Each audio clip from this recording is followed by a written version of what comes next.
Welcome to episode 82 of the J Bunny's Music Hub podcast. I'm your host, J Bunny. Well, for this episode, I'm joined by Dave Kinkade, drummer for the band The Monarch, also the sort of mastermind behind The Monarch. Dave also previously played with Malevolent Creation, Borknagar, and Soulfly. As I mentioned in my interview here with Dave, I wasn't really familiar with him and didn't know about his band, The Monarch, until it was announced that Marc Rizzo, formerly of Soulfly and also of a ton of other bands, and Chris Clancy, the singer for Mutiny Within, had joined The Monarch. And because I support everything those guys do, I wanted to check it out. Got to talking to Dave online. He wanted to do a podcast to introduce this album and the band to the world and anybody that would be interested. This is a pretty long one, so I'm gonna stop here and get right into it. Without further ado, here's Dave. All right, what's up, everybody? It is J Bunny. I am here once again at home, once again on Skype. Joining me today is Dave Kinkade from, I learned quite a few bands, but currently of the band The Monarch. How's it going today, Dave? Going great. How are you? I'm doing well.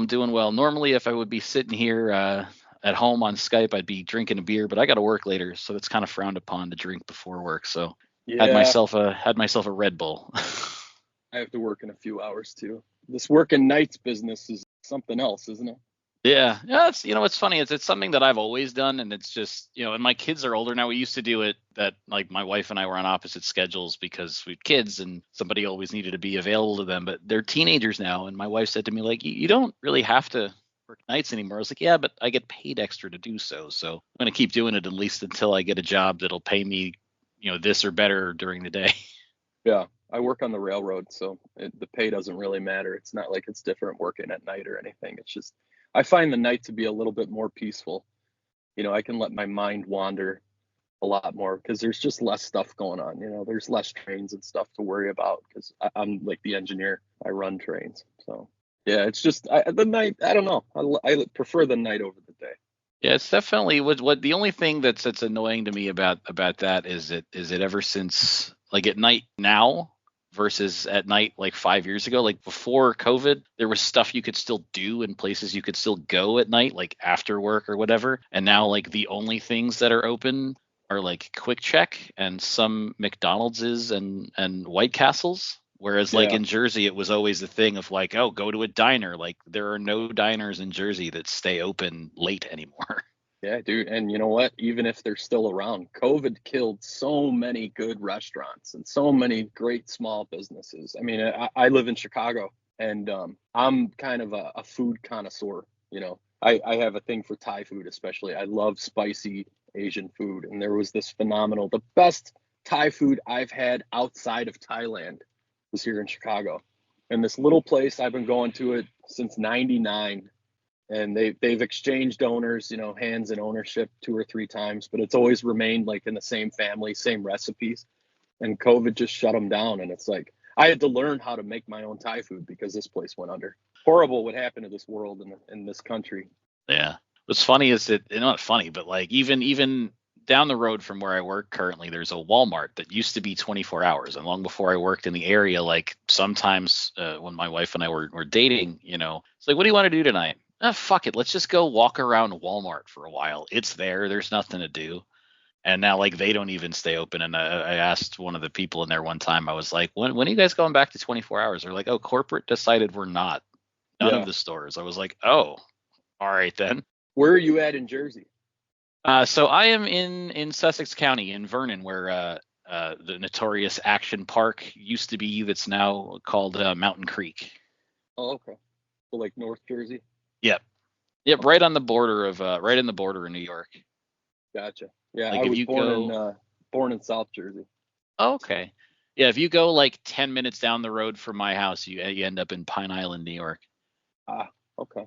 So we're kind of in the Rizzo land. Yeah. I'd say that as I was telling you before we started recording, I do booking for his cover band Acoustic Vendetta, and of the 3 of those guys, he's definitely the one that lives closest to me. Yeah. That's also kind of up near where the 1916 Great White Shark attacks happened. Huh. Did you ever? I was not aware of that. Yeah, I'm a big history, weird history kind of buff.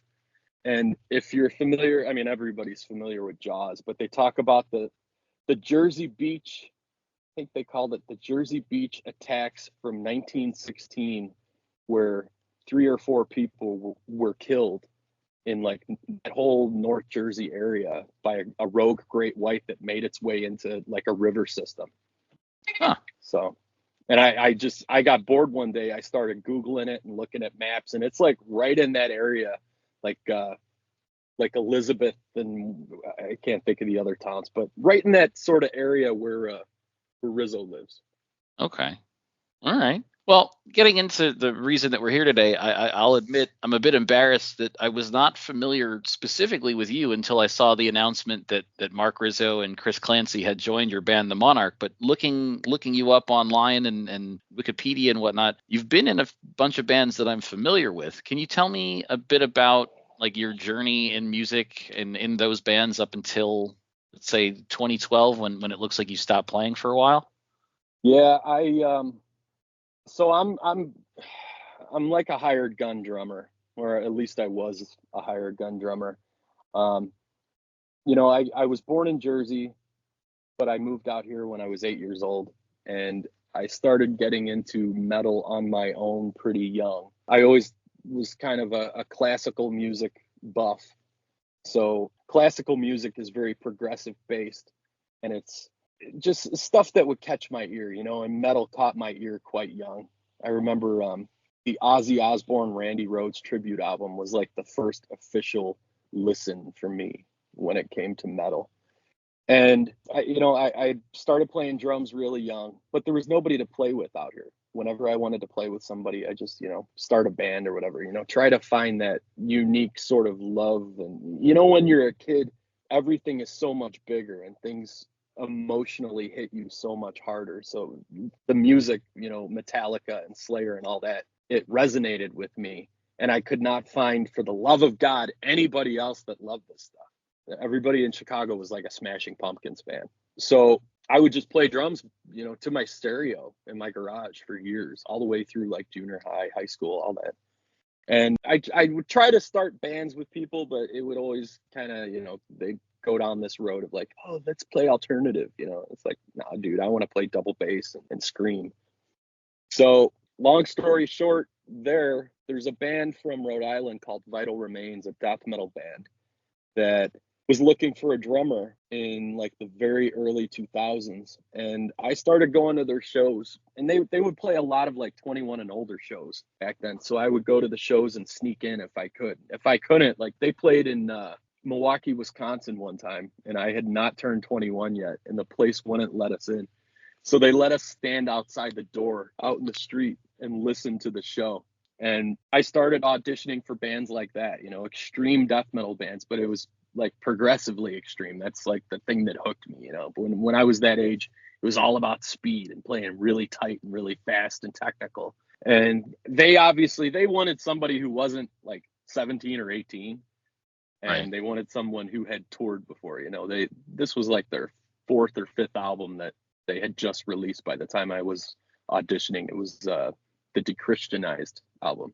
So that was kind of a good connection. It was letdown. I didn't get to like tour with them or anything, but it was a good connection because when you talk to people that are older than you and you learn, I've always learned through people about bands and techniques and just all this stuff, like that's how you create your mental library. So as I created relationships, with these guys, and you need to go and listen to this band, and you need to go and listen to Morbid Angel, and you need to listen to Vader and all these different bands. And this was still during the prime time for these bands when they were younger, they were touring.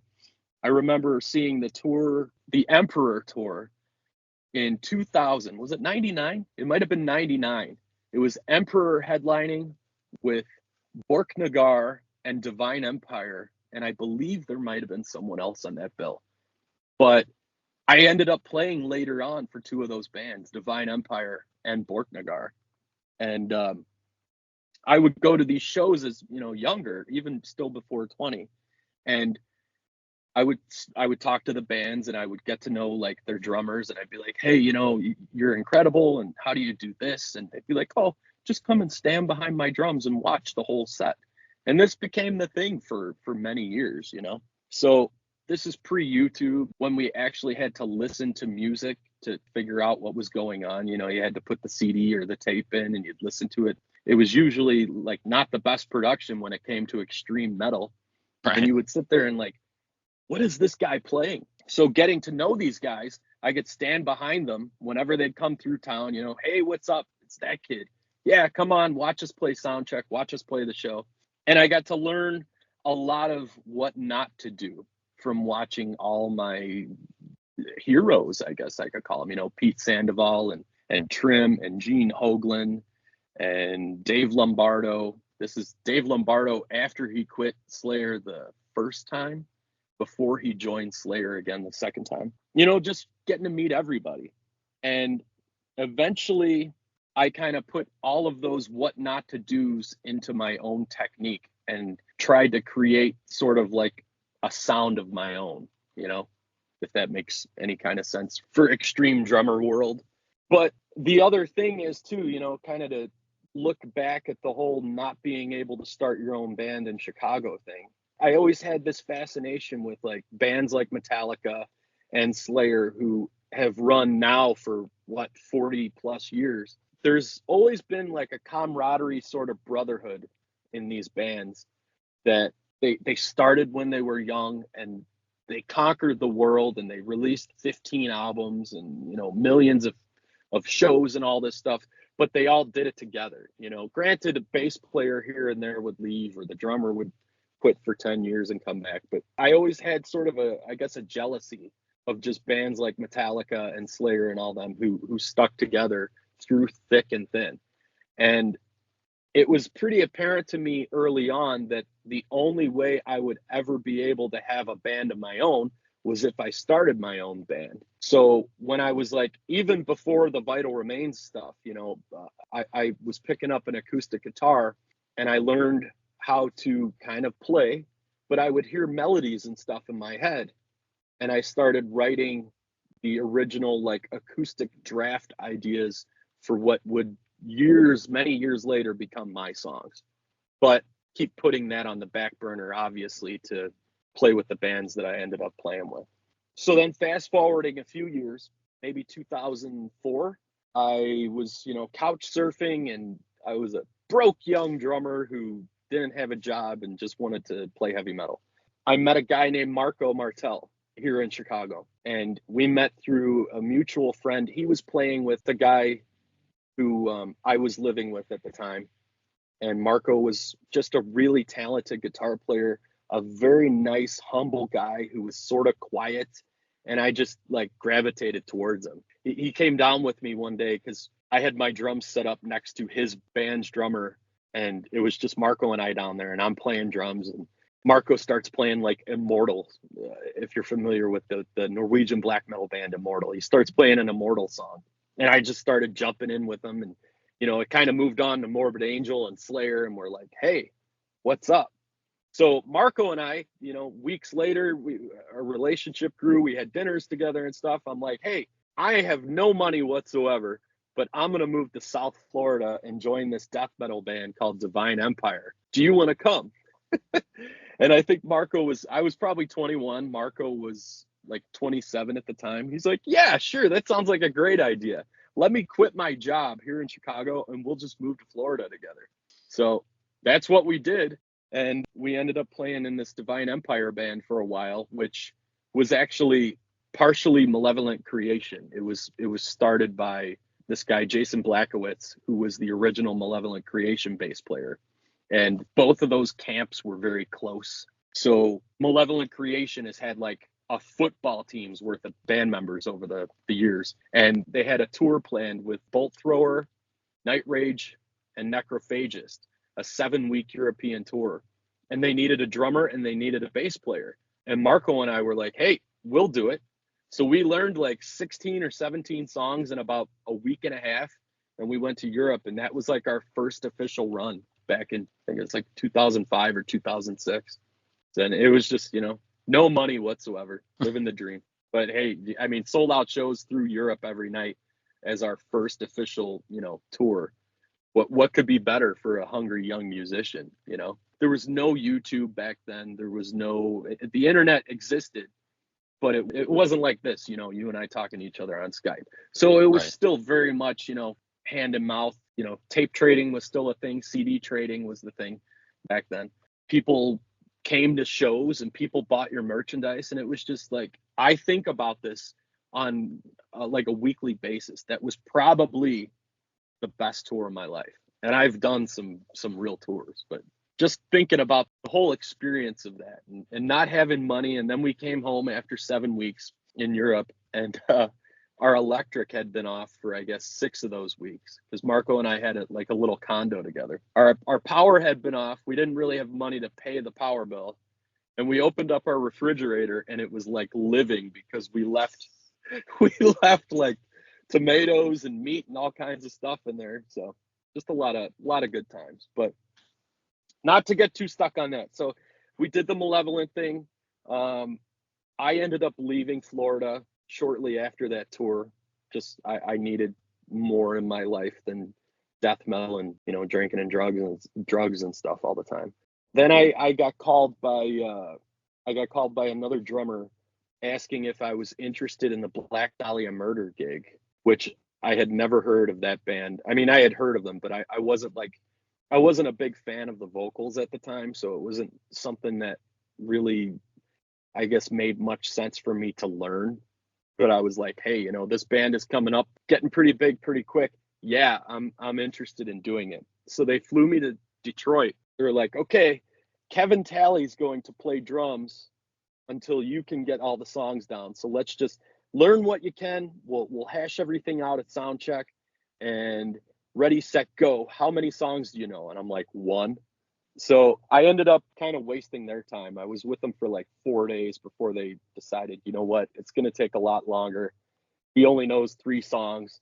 How about we'll have Kevin Talley do the tour, and we'll sort of figure out something after the tour's over, which was sort of a blessing, because they ended up getting this really incredibly talented drummer, Shannon Lucas. Phenomenal drummer. And so, and the funny thing is, they hadn't really split up. This was during the Miasma touring cycle, and they hadn't parted ways with like guitar players or whatever yet. They got rid of one of those guitar players eventually, and they brought in this guy, Ryan, who I ended up in 2007 playing in the band Arsis with.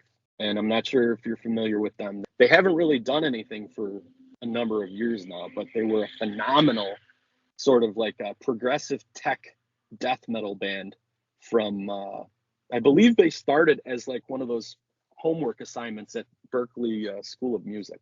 Okay. So we ended up doing a tour and a bunch of festivals. We did a Malevolent. We did a Morbid Angel tour in 2008. We did a Morbid Angel tour through Europe with them, Cataclysm, Keepa Kalessin, Marduk, and Arsis, and another phenomenal European tour. And in this time, I was in touch with a guy named Oystein, who formed the band Borknagar, like I mentioned earlier. And Right. Oystein, Borknagar is a Norwegian. It's technically a Norwegian progressive metal band. They sort of fall into the black metal vein because of a lot of, more or less because of when it started, in the early 90s. And that's all that came out of Norway in the early 90s was this black metal shit. And I love black metal. I mean, the right kind of black metal. I wanted to have like this atmospheric thing, and there's a particular few bands that I really, really love, and the rest I just can't stand. And Borknagar was one of those bands that I just loved from the beginning.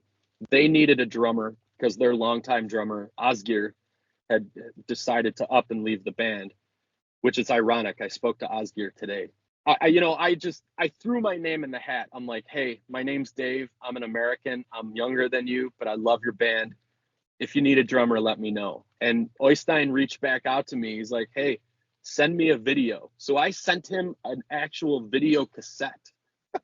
I sent him a videotape to Norway, and he called me like 2 weeks later. He's like, I love it. Would you like to be in the band? I'm like, yeah, I'd love to be in the band. How are we going to work this? And at the time, I was in a relationship with a girl who lived in Amsterdam. So I was always jumping back and forth between Chicago and Amsterdam, and actually ended up living in Amsterdam for about 5 years off and on. But it was great because I just fly to Amsterdam and then I'd take the hour trip up to Norway, and we would make albums and go and play live shows and all this stuff. And it was a great time. So yeah, that's Borknagar.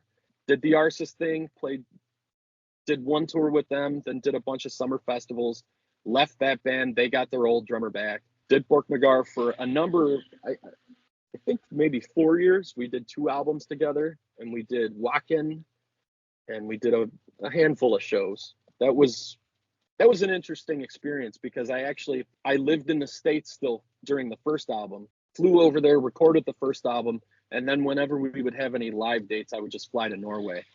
But then for the second album, I decided, I'm sort of trying to still learn where I'm at in life and who I am. I'm going to move to Norway. That turned into a really not so wise decision on my behalf. I sold my truck here. I mean, I shipped my drums like via ship, in a container, and it took 6 weeks. Yeah, it took 6 weeks for my drum kit to get there, and it was the real deal. I was 100% balls in. But Norway's just too damn expensive for a poor drummer from the States, and their immigration policies are way different than ours, because I tried everything I could. I was told that the Norwegian government subsidized black metal, and I know that they subsidized the arts, but we figured, hey, we're a business and we're a proper band in Norway. They will pay you to be here. And it didn't work like that. I was young and dumb. And so we recorded a second album. I ended up leaving the band. And just like a week after I left that band, I was put in touch with Soulfly's management, Max's wife, Gloria. And I'm like, hey, I'm a huge Sepultura and Soulfly fan, and I would really, I know that you need a drummer. I see that your son's playing drums for you. And they're like, and the ironic thing about Soulfly was the drummer that I replaced in Soulfly, Joe Nunez, was a close-ish friend of mine that I had known for years, maybe about 20 years, because he's from Arlington Heights, Illinois, and he used to work at Guitar Center in Chicago, in Arlington Heights. And I worked at that Guitar Center around the same time as him. So when he would go on tour, I just started working there, and then I quit, and he came back from tour, and he went back to working at Guitar Center. So 2 Soulfly drummers worked at the same Guitar Center around the same times. And when he quit the band, I called him and I'm like, hey, I just want to let you know that I'm thinking about doing this because it was offered to me. How do you feel? He's like, you know what? Best of luck to you. So I joined Soulfly. Well, before I joined Soulfly, they said, yes, come to Phoenix. So I flew to Phoenix, met with Max at his house, jammed with him, for half a day. And we started putting together beats to, he started showing me some of the riffs that he had for what ended up becoming the Enslaved album. And I started putting all this death metal shit, double bass and blast beats and stuff to it. And he's like, all right, you want to do the album? Yes. Come out here in 2 weeks and you can track drums on the album, and, we'll see where it goes from there. But all of my drums, my pedals, my cymbals, everything were still in Norway. So I didn't know what was I going to do. But luckily I had 2 weeks. Gene Hoglan, who was in Fear Factory at the time, lended me one of his Pearl drum kits to track the drums on. Sabian lended me a bunch of cymbals, and I was able to get pedals and stuff. So that's right around 2010, 2011-ish. We did the Enslaved album. I didn't hear anything from them for like 3 or 4 months. And I'm like, okay, winter time's coming. I'm just going to start figuring out what to do. And I was close with the producer, Zeus, that we made that Enslaved album with, because it was sort of a weird, it was a weird production process making that Soulfly album. Max would sort of come in every day. And this was also, Tony Campos had joined the band as the bass player right at this time also. So Tony, I think, played like 2 or 3 shows with them. He played festivals with them right before I joined the band. So we all went in the studio. Max would come in sort of around like 10 or 11 in the morning. He would throw out all the riffs that he had. We would sort of structure everything together, and then he would go home. And then Rizzo and Campos and I would sit there and look at all the riffs and see what works, make sure that everything was like feeling right tempo wise, and maybe restructure some stuff along the lines here and there so nothing was repeating too much, but then, just make everything feel like it should. And what they weren't used to was a drummer that played and recorded to a click track. They were old school, they just weren't used to drummers that played to clicks, and they like to track stuff as a band in the studio, or at least that's how Max did with Sepultura, I was told. And that's how most of the Soulfly albums were made. So I kind of always had a process since Borknagar, especially because, living apart from Oystein, who was the primary songwriter, he would send me these completed songs with a click track and no drums. And I would write the drum parts in my head and then show up in Norway and just track them along to that scratch guitar with the click track. And it was really like beautiful for guitar players because they don't have to stand there with you and play things 10,000 times until you get it right. So with Soulfly, I said, look, all I need is Rizzo to lay down the song to the click, like just a scratch guitar part to the click, and then everybody can get out of here, and Zeus and I can work on the drums and track everything. And, by the time you show up in the morning, I'll have 3 more songs done. And that's how I did the drums for the Soulfly album. So it was very it was like very logistically streamlined. So that was Soulfly. And, like I said a few minutes ago, I didn't hear anything for months after that. And I kept reaching out to Zeus, the producer, hey, am I in the band? He's like, dude, I don't know. He was working on mixes for them, and just they wouldn't send me anything. And then all of a sudden one day I got a text from Gloria saying, okay, we're playing in Mexico. Or no, it wasn't even. My first show was in LA at the Viper Room, where River Phoenix died, in the Viper Room.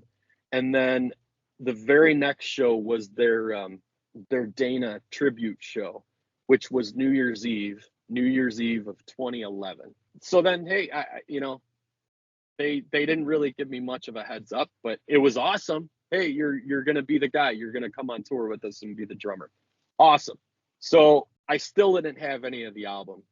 I had to work a little bit of magic to get it sent to me ahead of time to learn the songs, which was good because, I'm a big fan of doing your homework, and when you don't hear stuff between the studio and the stage for 4 or 5 months, it's hard to remember what the hell you played in the studio. Who knows how they chopped it up or whatever. Then we just toured our asses off for that Enslaved album all over the world. And it was going great. And then I hurt my back. I kind of re-aggravated an old injury that I got when I lived in Amsterdam. I fell off my bike when I lived in Amsterdam, and I slammed my tailbone into the ground really hard. And I felt my spine go, and that ended up creating what I deal with to this very day, because I split my vertebrae and I didn't know. And wow. It healed really shittily. And I ended up having surgery years later. And they're like, hey, did you know you broke your back at one time? But yeah, the Soulfly thing, I got worn down eventually just by a lot of things that were unfortunate, because I look back at it and it's like, it didn't have to be that way, But when you constantly deal with the same thing that's driving you crazy, there's only so much that you can take before you're like, it's time to move on. And at that time in my life, I think when you discover yourself and figure out who you are, that's when you really start to live. There's a lot of years that, and it's with everybody. Everybody takes a certain amount of time to really decide how valuable life is to them and who they are. And that was sort of a turning point for me. I was done drinking and partying and doing all the stuff that I had done for years on other tours. And I had met someone that I wanted to spend the rest of my life with and have a family with. And, I decided to hang it up, and maybe it didn't go the way I wanted it to in the end. It could have been a little bit less dramatic, because we did have our moments back and forth. But hey man, I got to tour the world and play the biggest shows in the world and play some songs that I love to play, you know. So 2012, my very last show with them was in Bangkok, Thailand. I hung it up for a good 8 years. And then this COVID shit breaks out, and a former bandmate of mine in the Monarch, his name was Johnny, well, is Johnny, reached out to me. He's like, hey, you know, we tracked a demo together. You know, I finished writing songs that I had started when I was a kid. And in 2010, we did like a 5-song demo together. And he was the guitar player, you know, he was the producer, the guitar player, all this stuff. I worked with a really great vocalist that was a friend of ours from Chicago. His name's Jarrett. He was the singer. He was like the voice that I had in mind when I would write the Monarch music. And we made this little demo. So 2020 rolls around, and Johnny just out of the blue contacts me. He's like, hey, I've gotten really good at producing, and I decided one day to remix one of these songs, you know, check it out. And I listened to it, and it just like, and mind you, I hadn't touched a drumstick, guitar, or none of that shit for 8 years. And I listened to it, and immediately like the flame lit back up, you know. I'm like, wow, we should do this, but do it better. You know, we should re-record all this stuff, but really make it sound like a good album. He's like, well, I have all this stuff to do it. So immediately, you know, within that week, I started tracking down parts and gear, because I still had drums. I just didn't have them set up in my basement. I started getting everything together, and I would go to his house every day, and we started putting together what ended up becoming my first Monarch album. And it was awesome, man. It was just an awesome creative experience, you know, to come out of complete having done nothing for so long and step up to the plate, I guess, with like your own bat in the hand. You know, you're not playing somebody else's stuff. You're doing your own stuff. You're making your own creative decisions. And it's just like, there's nothing that feels better than that, you know. For being a musician, I think that is like the ultimate, being able to create and say, hey, this is it. Now it's in your hands and it's finished. So we kind of had a stable lineup for a minute with that. It was all local guys who were good musicians, but you know, they had other jobs and other commitments and stuff. And one of them was an EMT fireman, paramedic, whatever. So he was always busy. Another guy lived kind of far away. The singer actually ended up moving to, the singer Jarrett ended up moving to Arkansas, which was hard when you want to have a band. I ended up having to fly him up here for a few days so we could film music videos. And you could tell that like he had kind of moved on in life, you know. So I started watching the band, kind of the guys who were in the band at that time sort of like fall away from the band. And things happen. People have heated arguments, and it's just like one guy gets really controlling, and it's like, hey, heads up, just letting you know, I understand that you're frustrated, but it's kind of my thing. It's my passion project. So I kind of have the end say here, you know. But yeah, everybody ended up leaving the band after a certain period of time, you know, one by one, which was fine. It was just supposed to be a project. I didn't really have any like set dates. Oh, we're going on tour with whoever, you know. It was just, hey, this is COVID. We're making music. Some people just handle things differently emotionally than others. But I did keep one guy around for a while who was the lead guitar player on the first album. And I would go to his house because he lived close. And it's kind of hard to explain my writing process. You know, I'm the kind of person who, I hear rhythms in my head all the time because I'm a drummer. And I also hear progressions that can become riffs. And I'll hear chords, and it's really frustrating when I'm running a train and this stuff happens, because I can't use any electronic devices to record it. And that's sort of like my little thing. My phone is just full of voice memos of me humming riffs, and I'll be driving or in the grocery store or whatever, and I'll hear like, you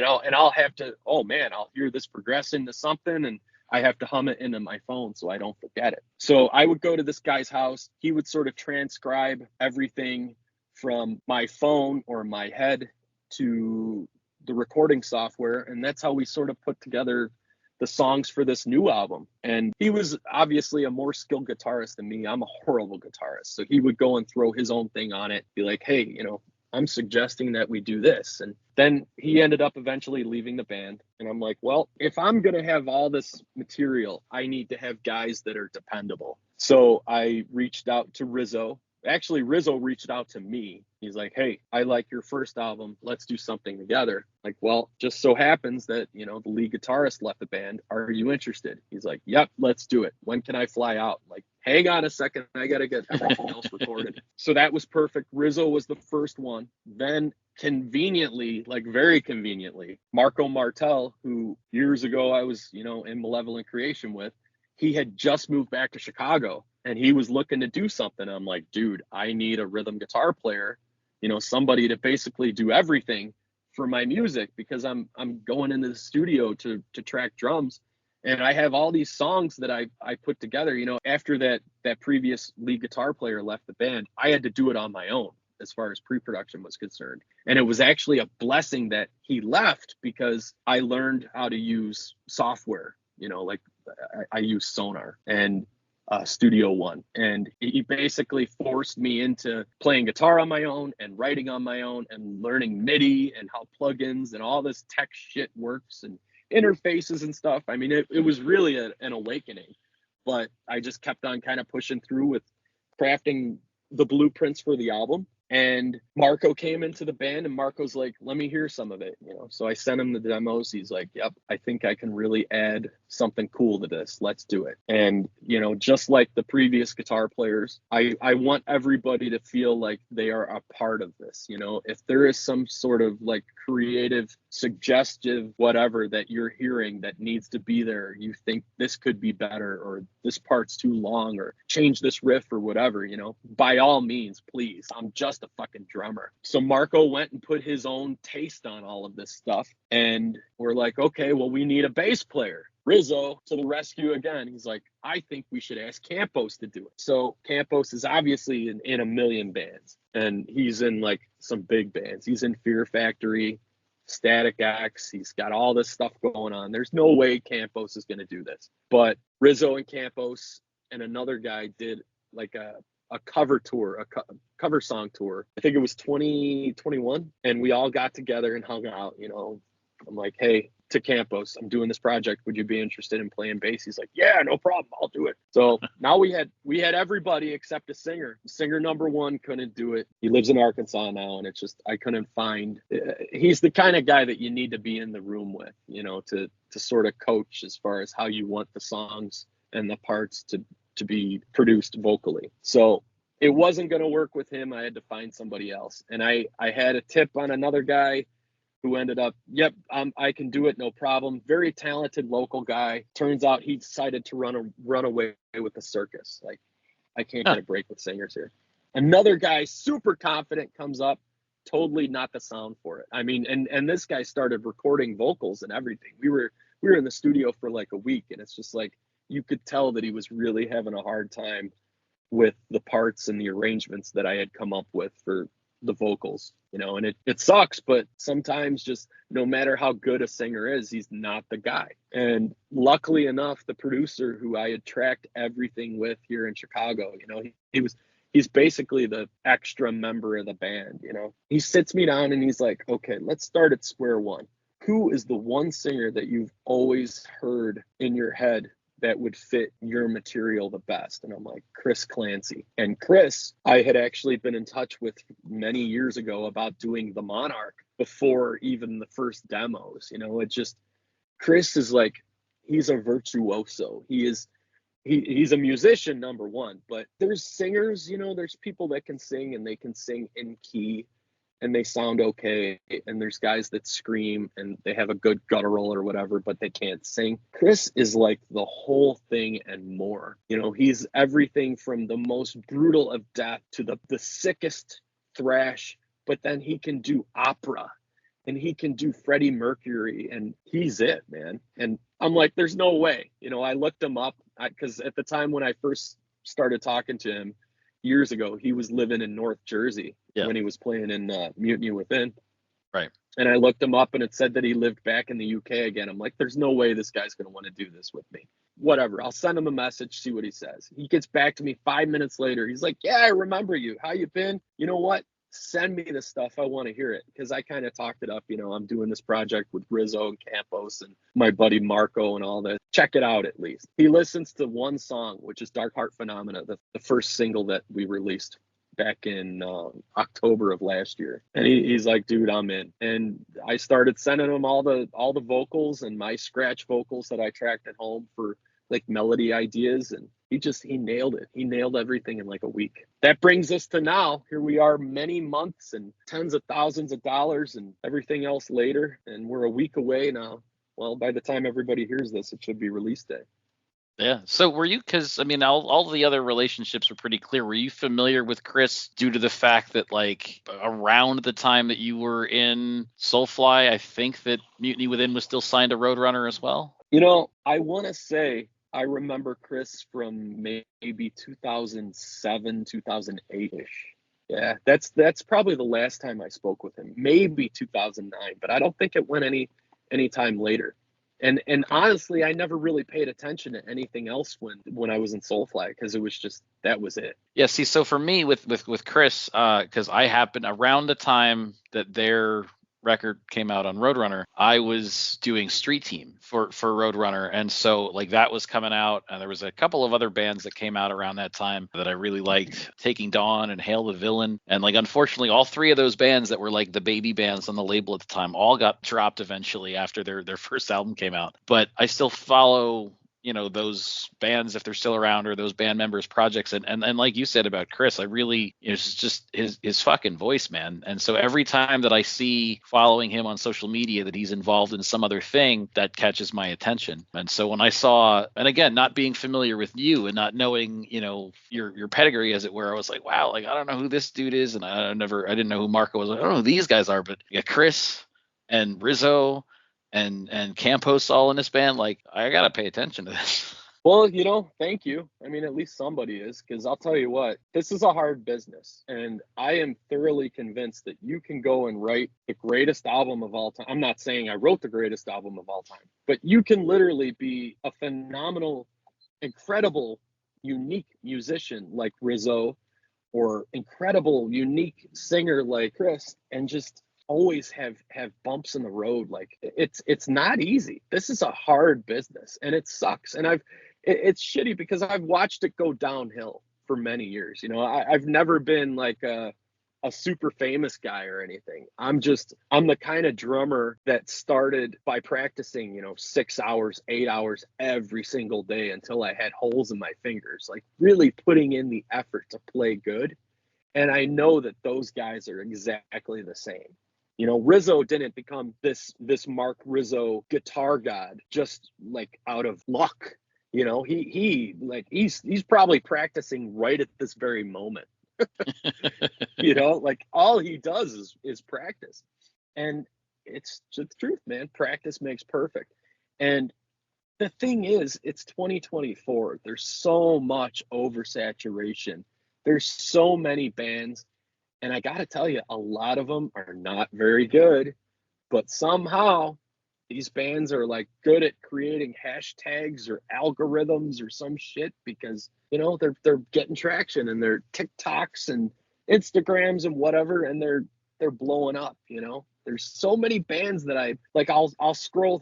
I'm guilty of scrolling through all these social networks too, and something will pop up, and I'm like, what is this shit? I'm turning into an old man, and I'll listen to maybe 10 seconds of something, and it's like, oh, and it all sounds the same to me. It just, yeah. You and I are the same age, and I feel the same way about a lot of things. Dude, I just don't get it. Somehow these bands and the money that they're making, like I'll give it, this band Sleep Token is very talented, and they write these depressing sort of like, it almost makes me feel like I'm on Xanax, their songs. It's like a depressing Devin Townsend, and Devin Townsend is depressing to me, but I love Devin. He's, I wish, my friend Michelle actually said it best about Devin. I wish I could lick his brain, because he is just, everything that Devin does is incredible. And not to get off topic here or anything, but like, Sleep Token, they're making so much money, and they're just, they're playing Wembley, for Christ's sakes. You know, it's insane. And I did everything I can for this album, man. You know, there were a lot of hands in the creation of this album. You know, like I said, the old guitar player had pieces here and there that he contributed to it that I'm like, yep, these are great. They're staying. You know, everything, the way I look at anything is like, if it's made for the band, it's always for the greater good of the band. You know, it's not for egos. It's not for, oh, me, this or that. It's always for the better of the band. When you're in a band, maybe I'm wrong, but like I look at it as like a brotherhood. You know, it should be just short of like a relationship mentally and emotionally, and you know, just short, like you're not physical together. You know, it's not like Right. a sexual kind of thing, but it's kind of in the same vein as that almost. Like when you lock in with a guitar player and you're playing just like in uniform together, you know, it's like there's no better feeling of just, yes, we're gonna get to the spot and we're gonna hit the one together, and oh man, we just killed it and everything sounded great. But it's sad, dude. We put so much into this album and it seems like nobody really gives a shit.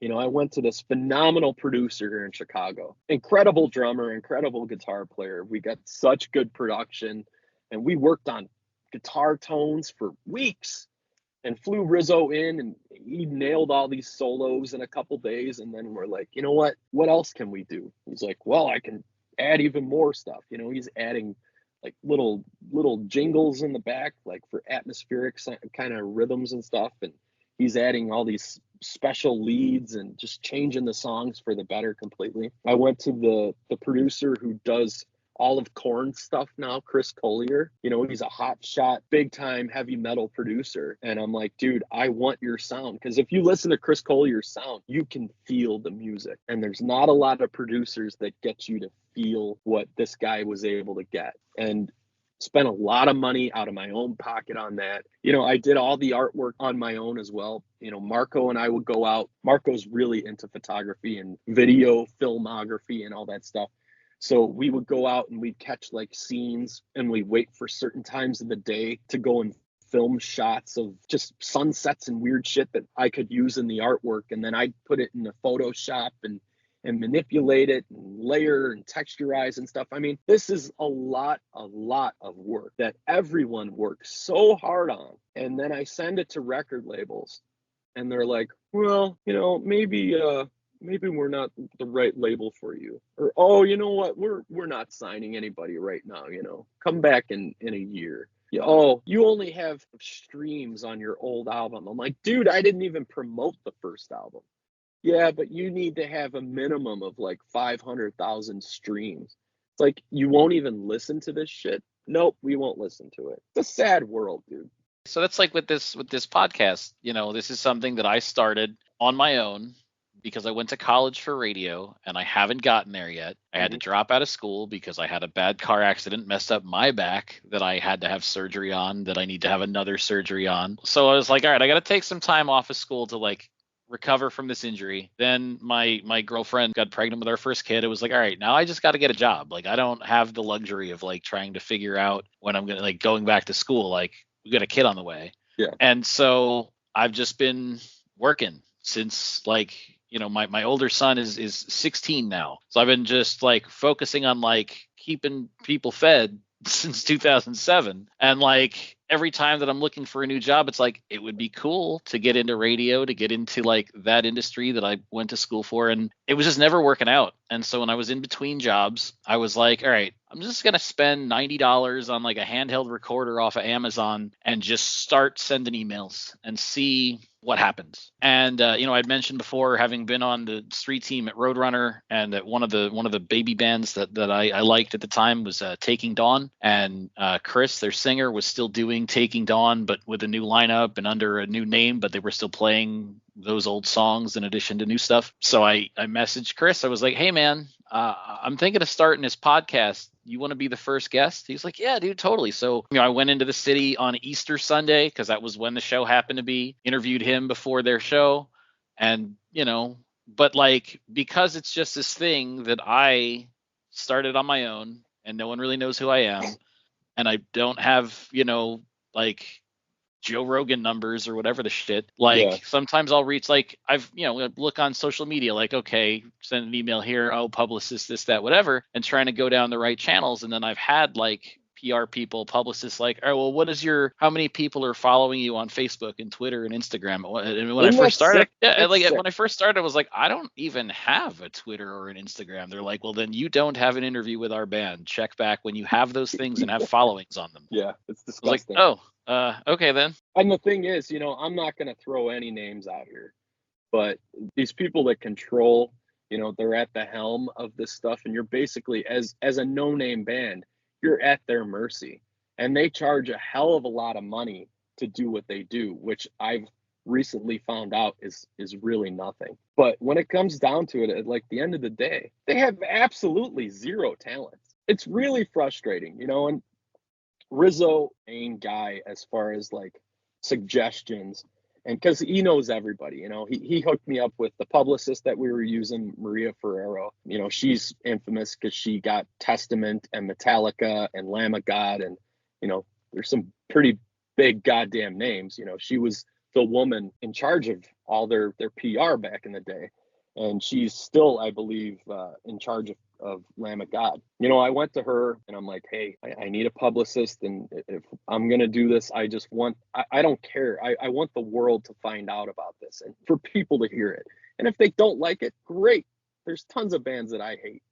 I'll just be another band that people kind of like or don't like. It's no big deal, but I want it to be heard because so much goddamn effort has gone into this. And it's just like, I watch even her send stuff out, and the traction, nobody cares.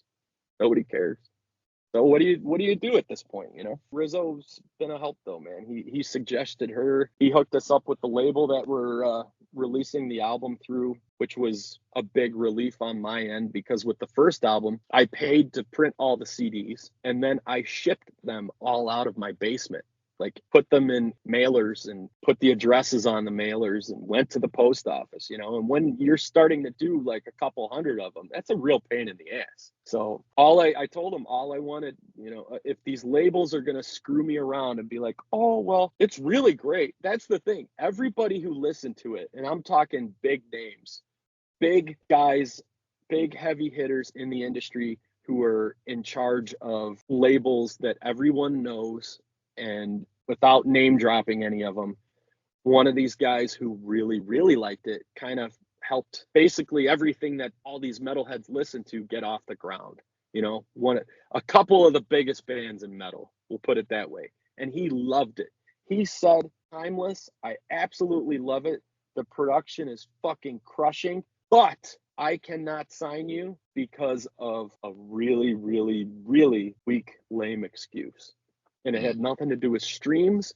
It had nothing to do with, it was a horrible excuse. And I'm like, come on. So everything you would want is there. Kind of something really so small that nobody else would give a shit about. He's like, yep. So I don't know, man. It sucks. What do you do? I've heard from other bands, that, that they've run into issues with labels, like, well, and or not even personal. Some of them are conversations I've had, other things I've read online. I don't even remember what band it was, but I remember one band I was reading about recently. It was like a female fronted band, and it was like, well, the labels were telling me, well, we already have like one band with a girl, like we don't really need another one. They treat it like it's a parking lot full of cars. We already have two Chevy Tahoes. We have a red one and we have a black one. Why would we want a silver one? We already have two of them. Why would we want a third? That's going to cost more money. Like, right. Well, dude, I've seen what you've done with bands like Slipknot, and I've seen what you've done with bands like Lamb of God. And, I'm just throwing bands out there. Yeah. These are bands that people didn't like in the beginning, but because you exposed them to ears to hear, these bands became mega corporations. It's all about getting it into people's ears. And if you can't help somebody do that, what the hell's the point of even having a band? They're like, well, maybe you need to go and, you need to buy onto a tour. That's how you're going to have people hear you. And then, if you can sell some merch and buy onto a tour and, get people into you that way, then, maybe we'll be interested. It's It's like, so wait a minute. I'm 40 years old. I have 3 kids. I have a wife, a house, a mortgage. I have 3 vehicles. I have all these bills, and you want me to go and spend however many thousand, call it $50,000 to $100,000 probably by now, to buy onto a tour, to play at probably some shitty time for 30 minutes when there's 50 people there, and then have to cart people like Tony Campos and Rizzo and these guys who, are tour bus only guys, cart them around like what, in my truck? Come on, dude. I was born, but I wasn't born yesterday.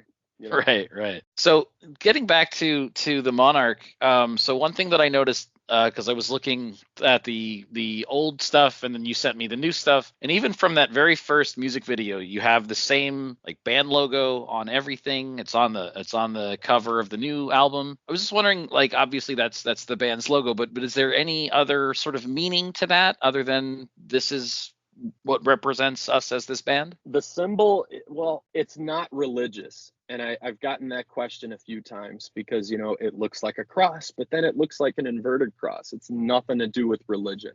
And I believe, just my own taste, there should never be politics or religion in music, because it's just that kind of stuff pisses off too many people. It's more or less like, if you really want to get down to the ground floor with it, it kind of looks like an M in a way.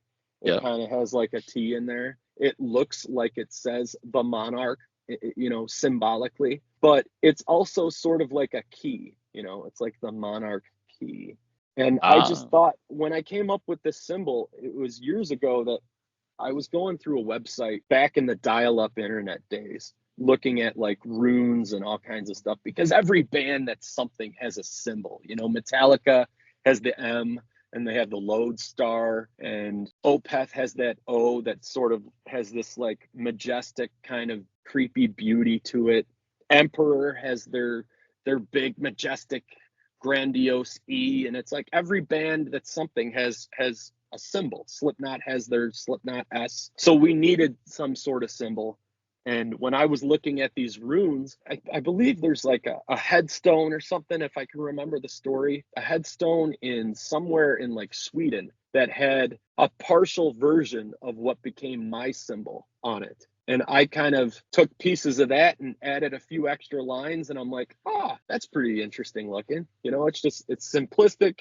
It doesn't really have like a religious kind of thing to it. But then again, it's like, the Monarch is a leader, it's a power above all. It is the person who reigns supreme, and it sort of does have this kind of crest to it in a way, like I could almost see it on some, like at the top of a crown or something. So it was something that fit, and I figured it looked good.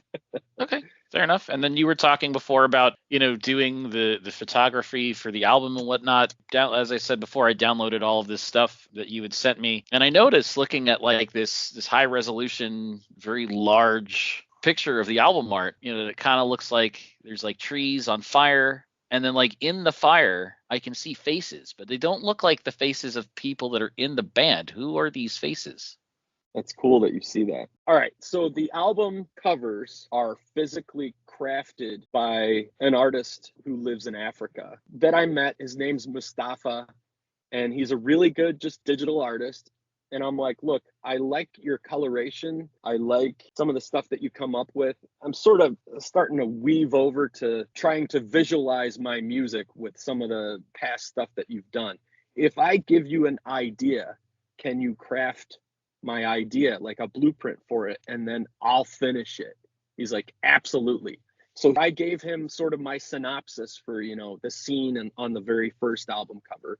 And he came up with this thing, and then I had a bunch of changes, add trees here, make this look like this. And if you notice, all the album covers have a centipede hidden somewhere in them. And that's because centipedes are like my big fear, but we can come back to that. But he would go and create all this stuff, and then I would go and mess with it for months, and I'll change stuff around, and where the symbol's placed and the logo and the color.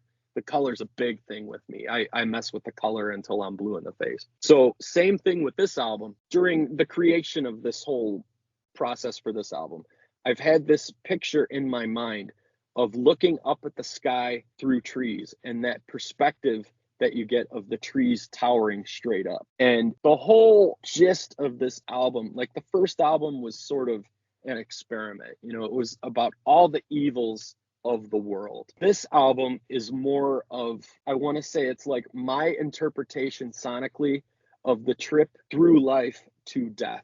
And in February of 2022, a really, really close friend of mine, Todd, passed away from COVID. And it was totally unexpected. Todd was a locomotive engineer at Amtrak. He was one of the kindest, funniest sons of bitches I've ever met in my life.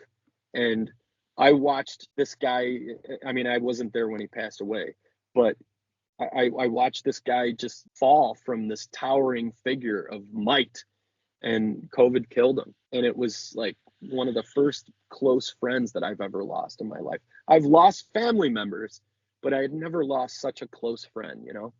Yeah. And that broke me, man. It ripped me apart. And Todd was a super positive supporter of all this Monarch stuff. He's like, dude, I love this sound. I love reading the lyrics, and I get so emotionally involved as a listener, and then bam, it comes around and punches me right in the throat. Like, I love it. So during the process of crafting the pre-production for this album, I was sending stuff to Todd. I'm like, man, you thought the first album was epic? Wait until you hear this shit. He's like, fuck yeah. So I thought going down this road for directional, you know, especially lyrically for this album, I thought the best way to sort of honor Todd was to not only dedicate it to him, but to, you know, hide him in there on the cover, because he is a big part of this. You know, he's a part of the reasoning behind the sound. Fast forward to September of 2022, I lost my dad totally unexpectedly. And that's the first parent I've lost. And when you lose a parent, man, it hits you. Life really, really hits you hard. And it started becoming apparent to me that this, because I was in the middle of drum tracking when my dad died, and I put it on hold for a week to go out to New Jersey and, you know, deal with my dad's services and stuff in his house and all this. And then I came back, and the first thing I did was, I'm going in the studio and I'm gonna finish tracking drums. That was sort of the starting gun, you know, that this album had to be geared around. If this was the last piece of music I would ever do in my life, it has to really mean something. It has to be an experience of what death and loss and grief and everything means to me. So I decided to put my grandparents' faces in there as well, because losing them hit me like a ton of bricks, especially my grandfather lived to 95. He had a hell of a good run. But my grandmother passed away in 2008, and she had a battle with cancer. And it sucked because she was like the healthiest lady that I ever knew. Never smoked, never drank, never did drugs, did yoga, swam, all this shit. And she had cancer kill her. And that really, during that time, you know, I was still kind of a drinker back then. That experience and that loss helped me sort of start questioning religion and my belief and stuff, you know, and it led me down a dark road for many years, is what I'm trying to get to. So I figured all of that stuff that happened before this album needed to be channeled into this album. And that's why I figured, you know, I had to hide faces of the people I've lost in the cover, because it was real personal, you know? Yeah, no, that makes sense. All right, so you mentioned a bit earlier about having a thing with centipedes, and I did notice in at least one of the music videos that there is a centipede at the end. Can you elaborate on the whole centipede situation? Yeah, there's actually centipedes hidden all over the place. In the two newer videos, there are centipedes at the end. And then in the very first video that we did for the first album, All the World's Pain, I kind of had sporadic centipedes thrown in there. And you know, it's strange. It's like, so you're familiar with the East Coast. Obviously, you live in Jersey, and I'm sure you have seen centipedes everywhere out there. You know, they're pretty in those older, like, Quaker town sort of old colonial houses. They're almost like a staple in the basements and the bathrooms. And you know, centipedes are everywhere on the East Coast. You don't really find them that much out here in Chicago. You have to look for them more. But when I was a kid growing up in Pennsylvania and, across the river in Jersey, I never really paid attention to them until I started to notice them and how disgusting they were. And just as time went on, centipedes became like my ultimate fear, just everything.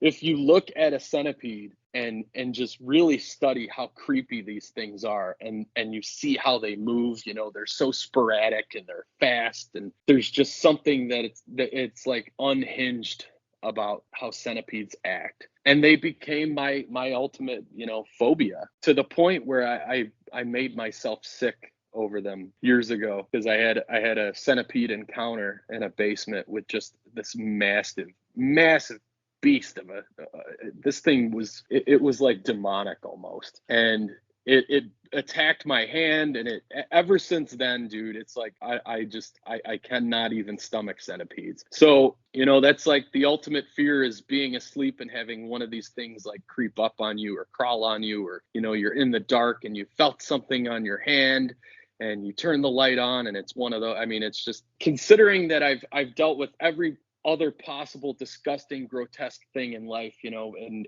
in my job, I've seen people at their lowest to where, they've committed suicide. And, that's obviously, with a train, that's never a pretty turnout. But centipedes have become the nemesis to me. So I decided to include them in everything. They're just my ultimate fear. And why not embrace your fears? All right, fair enough. And so you said they were in both videos, and they're hidden, you said, throughout, as far as like in the art of the albums as well.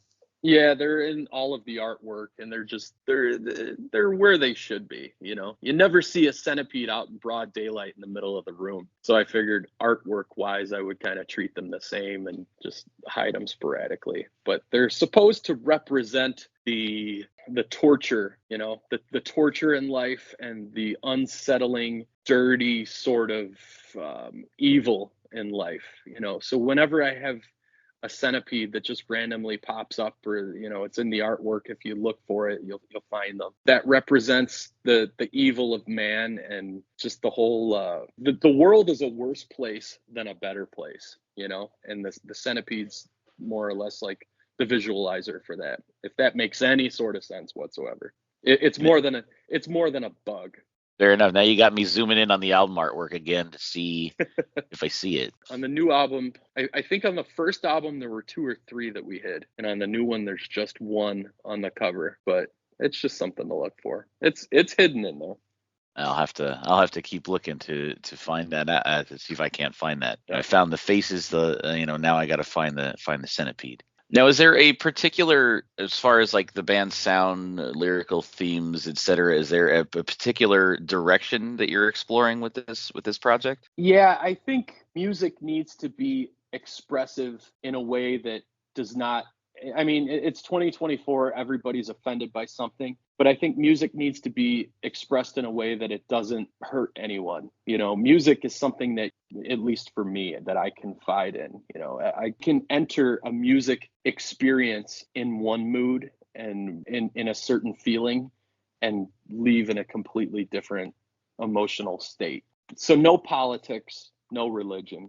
But when it really comes down to when you look deeper, it's how I feel about life. It's how I feel about people. And it's how I feel about love and hate and all the different emotions that we can feel as human beings. And the way the world is now, to where everybody is so self-righteously obsessed with themselves and their image. And perfect example, if you look at social media and you look at these girls on like Facebook or whatever, and then you meet somebody in person, 9 times out of 10, girls look completely different, because they'll sit there for hours and take pictures of themselves until they have that right angle, and they look just completely different than they would in person, and you're getting like this fake version of someone through this social outlet, that this is what they want you to think that they are. But then when you meet them, it's like, okay, just as an example. And that's the way everyone is now. I mean, you're not going to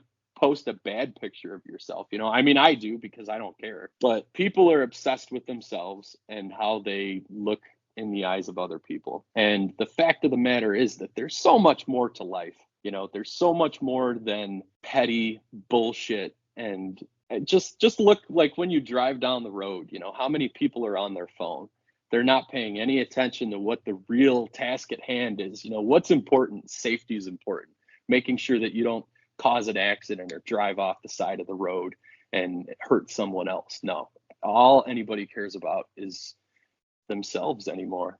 And I try to point that out lyrically, how people will kill over how they get looked at by someone else, or they will kill someone for their shoes. And obviously, war has been happening and people have been killing each other since the beginning of time. That's just like a part of man. But most of those wars over the past however many thousand years have been fought over religion, land, money, things that really in the end don't matter. When you die, you can't take any of this stuff with you. You can't take an opinion with you.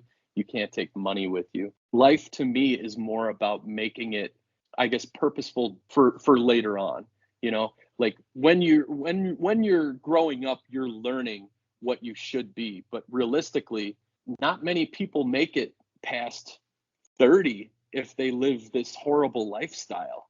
I've known a lot of people who've gotten into drinking and drugs and motorcycles and all this stuff, and they don't make it like even to their 30s. The way I see it, when you're like a kid and you're learning what your purpose is in life, you should really be looking forward to like what is later on. And now that I'm 40, I feel old, but this is way different than life is way different than what I expected it to be, when I was a teenager in my 20s or whatever. Like part of me never even could foresee myself being 40. So now I'm trying to change all these things about myself for the better, being 40, taking vitamins and all this stuff. But trying to get back onto what I was trying to make a point of, lyrically, I want to be able to point out all of mankind's issues with itself and how selfish we are, and how there are children out there that don't have a chance in life because they might have medical problems, or they might have parents that just don't care about them, parents that were reckless and should have never had kids, and kids that just won't even get to experience like anything in life because they were dealt a bad hand. And then there are people out there who have everything in life, and they've been spoon-fed their entire life. Money's never been an issue. They've never had to work for anything, and they don't know anything about what the other side of the world really has to face on a daily basis. Like there are people out there right now who are starving to death. Meanwhile, there are people in this country, right down the street from me, that are just stuffing their faces full of trans fats and all this stuff. And it's just like, man, we all die. Everyone will die one day, and it's all the same for everyone. That's what makes us so unique. We're on Earth, this weird species of we've had such incredible, in just the past 200 years, we've invented aviation, we've invented vehicles, we've invented nuclear science, all of this incredible stuff that mankind has brought to the world. But then we turn around and we use it usually as like a negative kind of thing. We destroy ourselves with things that were created to more or less be good when they were invented. And it's a sad world, man. It's a really, really sad world. And I guess lyrically, I want to be able to point that out. This is what the world means to me. This is what humans have sort of done to each other in my eyes, and let it be heard. But I also try to write lyrics in a way that you can decipher them on your own. I'm not really identifying anything specific. You listen to it, it makes you feel a certain way. You take my message for what it is, and you sort of digest it in your own sort of format. As far as chaos is concerned, it goes back to what we have done as a civilization, the human civilization, what we have done to the world. We, like I just said, we create everything for the better, and it always usually ends up becoming a weapon that we use against ourselves. The world as we know it is chaos. Look at wars. There's wars being fought right now. People die, and what is the reasoning behind it? Like, really, what does it accomplish? What does bombing another country accomplish? It doesn't do good for anybody. It costs country A money that the taxpayers have to pay to bomb country B so those people can die, when the evil that is the powers that run these countries still thrives on. You know, they're hidden in some underground bunker somewhere. And the world revolves around chaos. That's just one example of many, you know, chaos based off of like human selfishness. Everywhere that I look, this selfish sort of disease that runs the world now has sort of taken over. And that is chaos. Chaos runs the world, man. This chaos exists because people cannot get enough. You know, consumption is always more, more, more. You cannot have one option. You have to have 5,000 different options. I think when it comes to fame, you know, because I'm a nobody. I mean, I am a guy who lucked out at one point in my life and got to play in some bands that had been around before me, you know, and I got to kind of help them a little bit with continuing on their sound and kind of taking their sound to a slightly different, I guess, level. Because when I joined Borknagar, they weren't as extreme and progressive as they are now in drum world. And I like to think that I sort of contributed to that a little bit. I know I did with Soulfly because they didn't have any blast beats or double bass or any of the extreme stuff before me. And I know they didn't continue on with that sound after me. So that was sort of a one shot kill, that album. But, you know, the way it works in this world is you work for what you get. And if you get lucky along the line somewhere, then you better really hold on to it and cherish it, because if you don't, it will be over in a heartbeat. And I've seen it with many people. I know a lot of musicians who sort of try to get on there and say, you know what, we're going to ride this ride and just live life that's very destructive, and it ends for them quick. I, on the other hand, decided to end it under my own terms. You know, I was sick of touring and I didn't want to do it anymore. And I kind of set personal goals for myself and said, okay, when I achieve these, that's it. We're not going to do it anymore. We're going to go and do something else. And, you know, like I said earlier, I always wanted to run trains. I just thought trains were awesome. Trains and airplanes were awesome when I was a kid, like every other boy. And now that I've done the train thing, you know, it's airplane time. But then again, you know, that goes back to what I said earlier too about life. Like, it's so short. You have to live it. You know, you cannot let anything hold you back. And being famous, I don't think is something to really work for.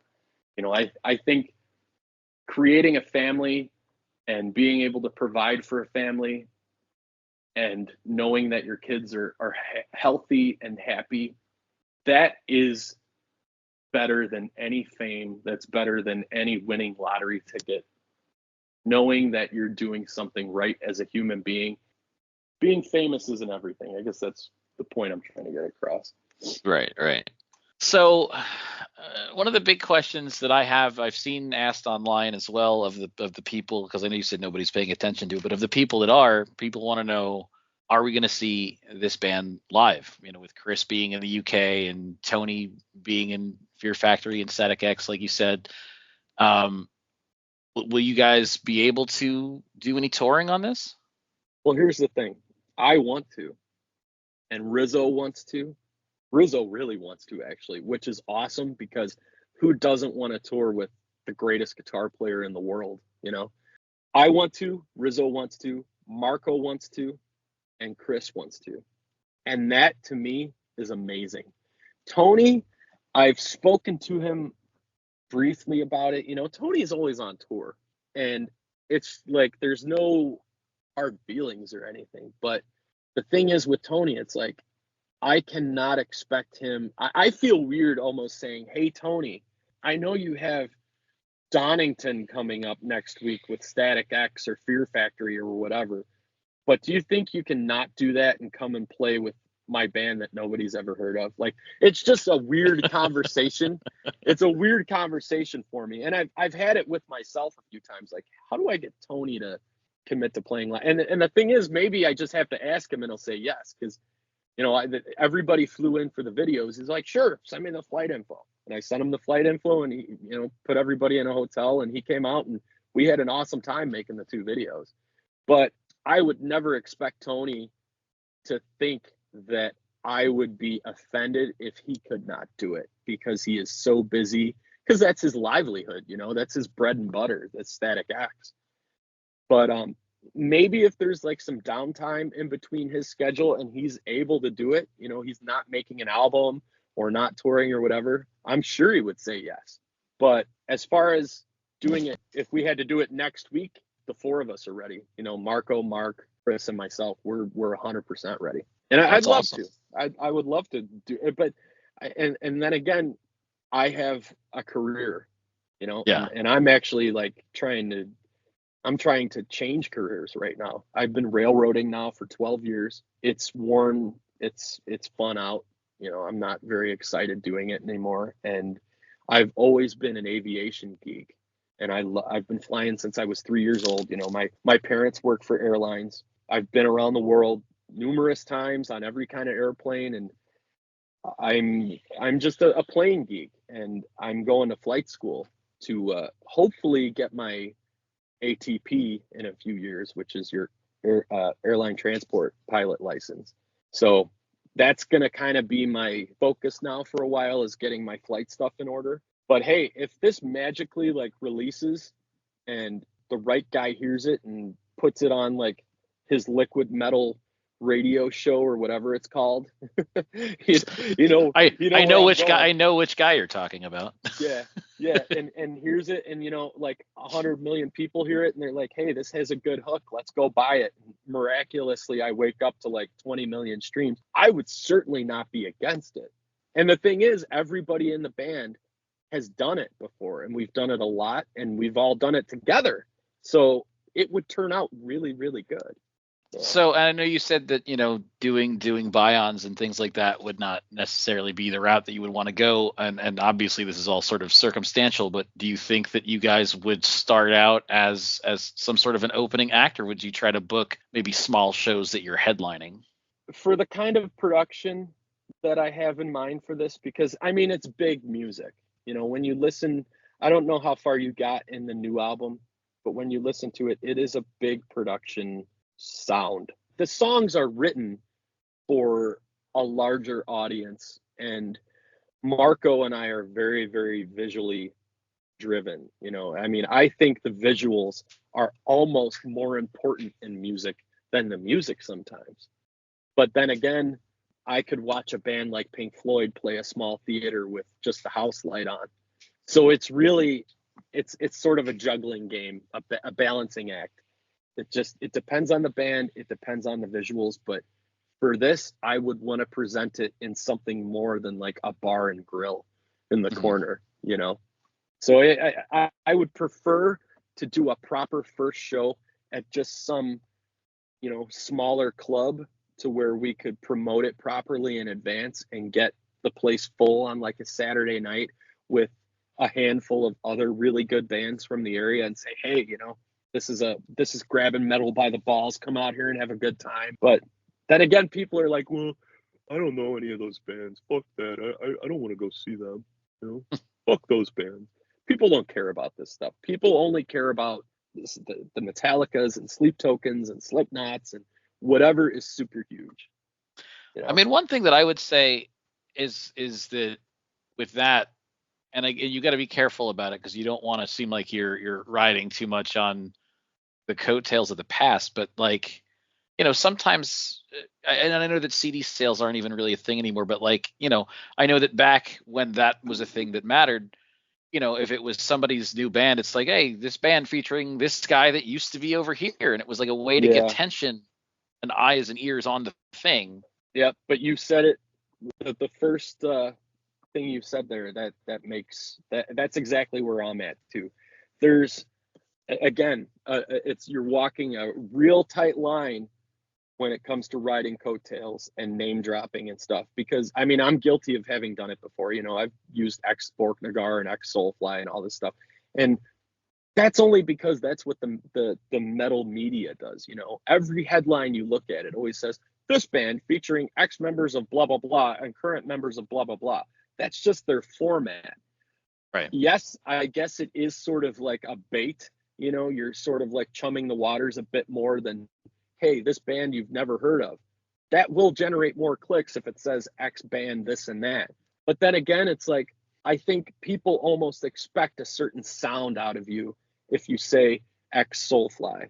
Yeah. This doesn't sound anything. I mean, there's bits and pieces that do have a Soulfly-esque kind of quality, but guess what? That's not me trying to copy Soulfly. That's not because Rizzo's in the band and said, oh, we have to have nothing like that whatsoever. It's because Soulfly at one time in my life, and Sepultura even more, were very influential to the musician that I ended up becoming, And it's the same with Metallica. Like, there are riffs on this album and big progressive parts that I can say, hey, I was thinking like the Master of Puppets album when I came up with this riff, because that's what the riff feels like to me. It runs along like a Master of Puppets song would, or there's songs like that have an Opeth influence. So everything, like I said, everything is oversaturated. Everything's been done. And at this point, it's almost just like you're trying to pick little ingredients out of the big pot of fucking stew that's been sitting there for 40 years now. And you're trying to like rinse them off and put them on a white plate and see, okay, what is this? This is cayenne pepper, or this is a piece of celery. Okay, let's see how I can go and take this ingredient, but transform it into my own dish. It's a weird world, man. Yeah. No, that makes sense. Now, going back to a hypothetical live show for the Monarch, I know that sometimes when band lineups change, bands will only play songs from like whatever the band's current era is. Will the live shows contain songs from both albums? I would like it to. The thing is, the first album has one song that really wasn't totally written by me or us at the time, and it was a song called Last Dose. We actually did a video for it, and it was written by the main melody and kind of like the role of the song, the spread of the song was written by the singer and a friend of his, which they got credit for and all that good stuff. But it's just kind of a song that at the time when we were making the album, it felt like, man, this is real ballady and it's awesome and it's so simple. Let's go and create a song out of this little thing that Jarrett sent me. And we ended up creating a song that was like way too long, like 7 fucking minutes long. Yeah. But then again, I'm like, okay, this needs a guitar solo. It needs like a really epic guitar solo in the like end towards the middle, and then this big, huge ending. So it did kind of become my song, because I did orchestrate the song to what it became. But that song now, when I can't even listen to it because we tried the ballad thing, it didn't work. People like it, but it didn't catch on. And people like who are anybody, with power in the music industry, they're like, yeah, we don't want to hear a 7-minute long ballad from a band that plays like has double bass in the next song. That's Metallica did that. They profited off of that, but no point in doing that anymore. Metallica already did it the best. So that song probably wouldn't be in my live set, but there are definitely a handful of songs on the first album that I'd love to have because, they were written 25 years ago now. And then given the resume of all of the members that are currently in the band, is there any consideration to any cover songs that might get thrown in either from members, other projects, or just something that you guys didn't have anything to do with but really like to play?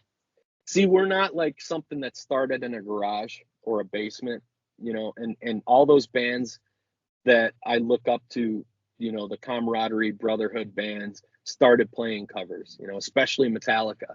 They're the best band in the world as far as I'm concerned when it comes to covers. They do a cover better than the original person did the song. So it's not like this started out doing covers and we got really good at them and wrote our own shit, like Metallica and Pantera and whatnot.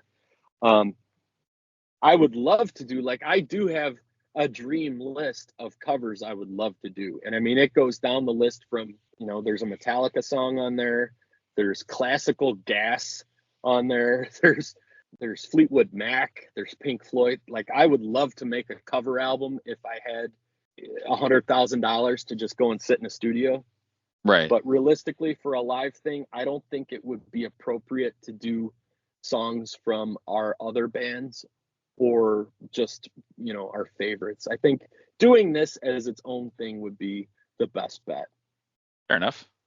That makes sense. Everybody's got a different outlook on it, so that's why I asked. The one thing that comes to mind for me, and I don't know if it's a band that you've heard of because they're like local to this area and this scene, was a band called The Silencer, and a couple of their members had previously been in the band Julius Seizure. So when they did their first show, they were like, let's throw a Julius Seizure song into the set. Why not? I like that name, The Silencer. Yeah, they're great. Their main dude, Charlie, he's been on the show like 4 times, I think. Yeah. So from the new album, you guys have released 2 music videos so far. I know that Chris had mentioned in like a YouTube clip that you had posted that he flew out. You guys recorded them in the same day. They've both been released. Will there be any other videos released for songs on this album? No, unfortunately, the whole promotional process in the beginning for this campaign, quote unquote, it kind of tumbled because we released the first video. It was awesome. The response was awesome. And then somebody came up with the idea to release the second single, When Death Finds You, on Halloween. And that was only like 2 weeks after the first one. And I'm like, man, I think this is really quick. But at that time, we were pushing the release to come out in November for the album. So it made more sense. So we released the singles back to back, basically, within a couple weeks. And then because of a credit dispute, a stupid little credit dispute, we had to shut down the plans for the release.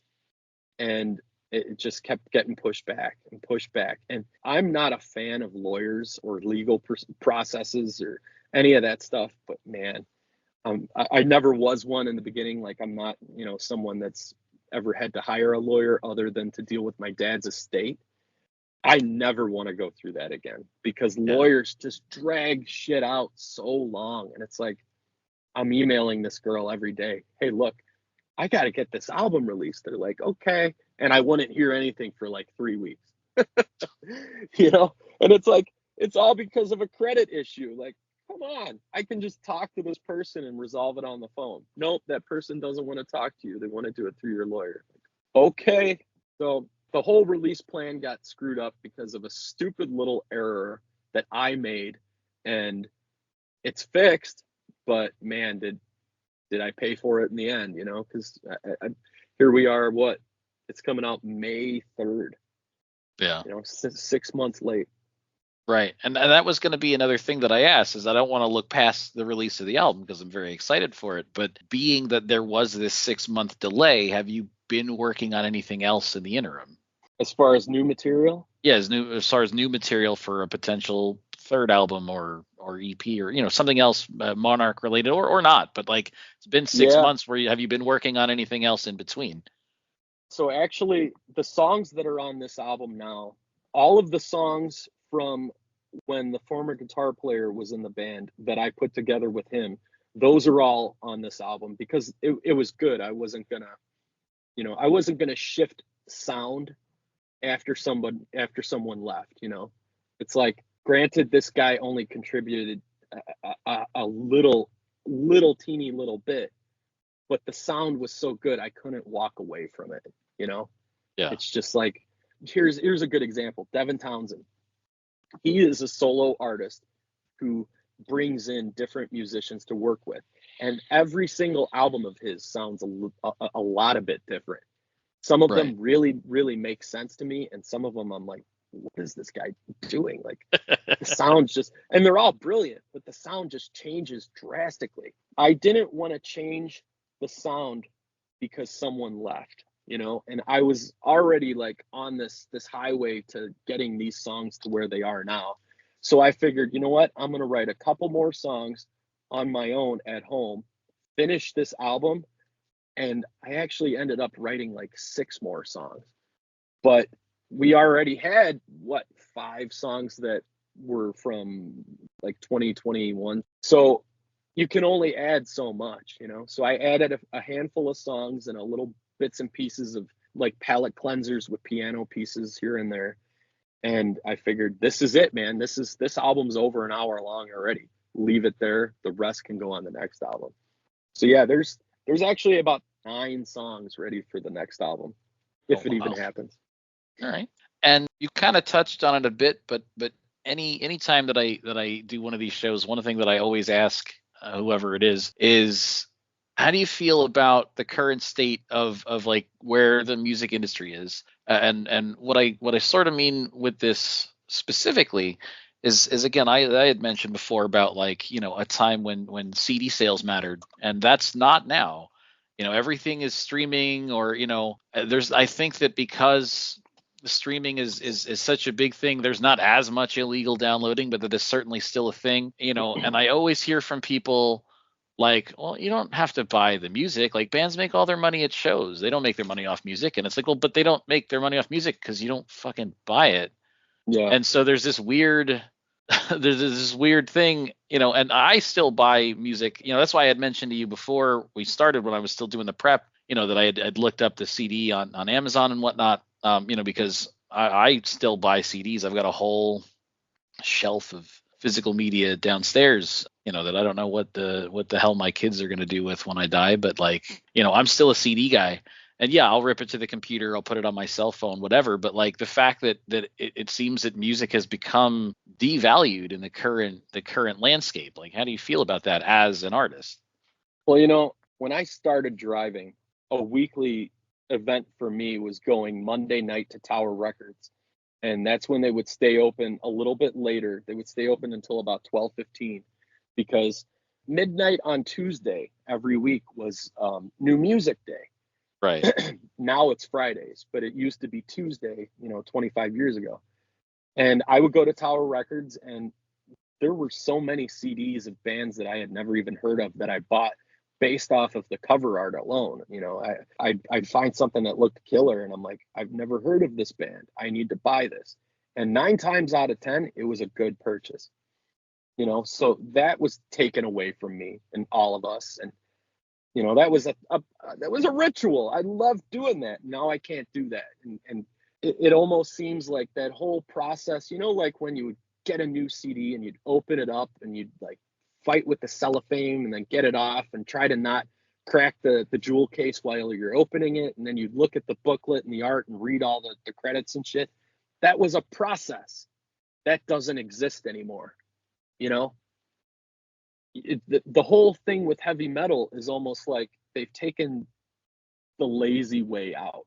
I think Metallica was right and Lars was right to fight Napster, because right around when all of that LimeWire and the Pirate Bay and Napster and all that stuff started popping up is when you started to see places like Tower and Sam Goody and even Suncoast Video all start to just disappear. And that's because people started taking it without paying for it. How can the places stay around if nobody's going to pay for this stuff? They can get it for free on the fucking Pirate Bay, you know. And it's sad, but that's where it went. Kids today, they'll never know like what it was like browsing a CD store. Hell, you can't even find bookstores anymore. You know, right. I used to love walking around Borders and Barnes and Noble, you know, and just looking at books. And so pop music, rap music, if you can call that shit music, you know, all this stuff that's really out of the box and simple and over synthesized and processed and has absolutely no like stamina to the lyrics. Like, if you ever actually listen to the lyrics of this really popular stuff, it's garbage, man. Like, how does this stuff grab anybody? You know, when you read the lyrics to Fade to Black or Comfortably Numb or Wish You Were Here or the Fleetwood Mac lyrics from years ago, you know, like I would have loved being in Fleetwood Mac 40, 50 years ago, because Sex, Drugs, and Rock and Roll, like that band actually lived it, you know? I mean, now this stuff where it's just like, it's talking about all this degrading sexual stuff, and it's just, music is nothing. It's noise that kids go and I guess they get high to, you know? And it's sad, dude. I don't even know, man. And metal, I admit I don't really pay attention to current metal. You know, there's certain bands like that Lorna Shore band. I have given a good amount of time to trying to understand them. And the drummer is phenomenal. The drummer is very talented, and I could never play drums like that. Like years ago, I used to be able to, but I used to at least have speed then. But I just can't get into this music. You know, it's just it's all over the place, and it's like, okay, I mean, granted, it's heavy music and it's doing well, and kids are into it, but you got to have that room to breathe. And I don't hear any bands that are just coming out of the woodwork and grabbing me like the bands used to, you know? So you ask the state of music these days, man, I think it's in a bad place. And now look at it. I mean, AI has taken over.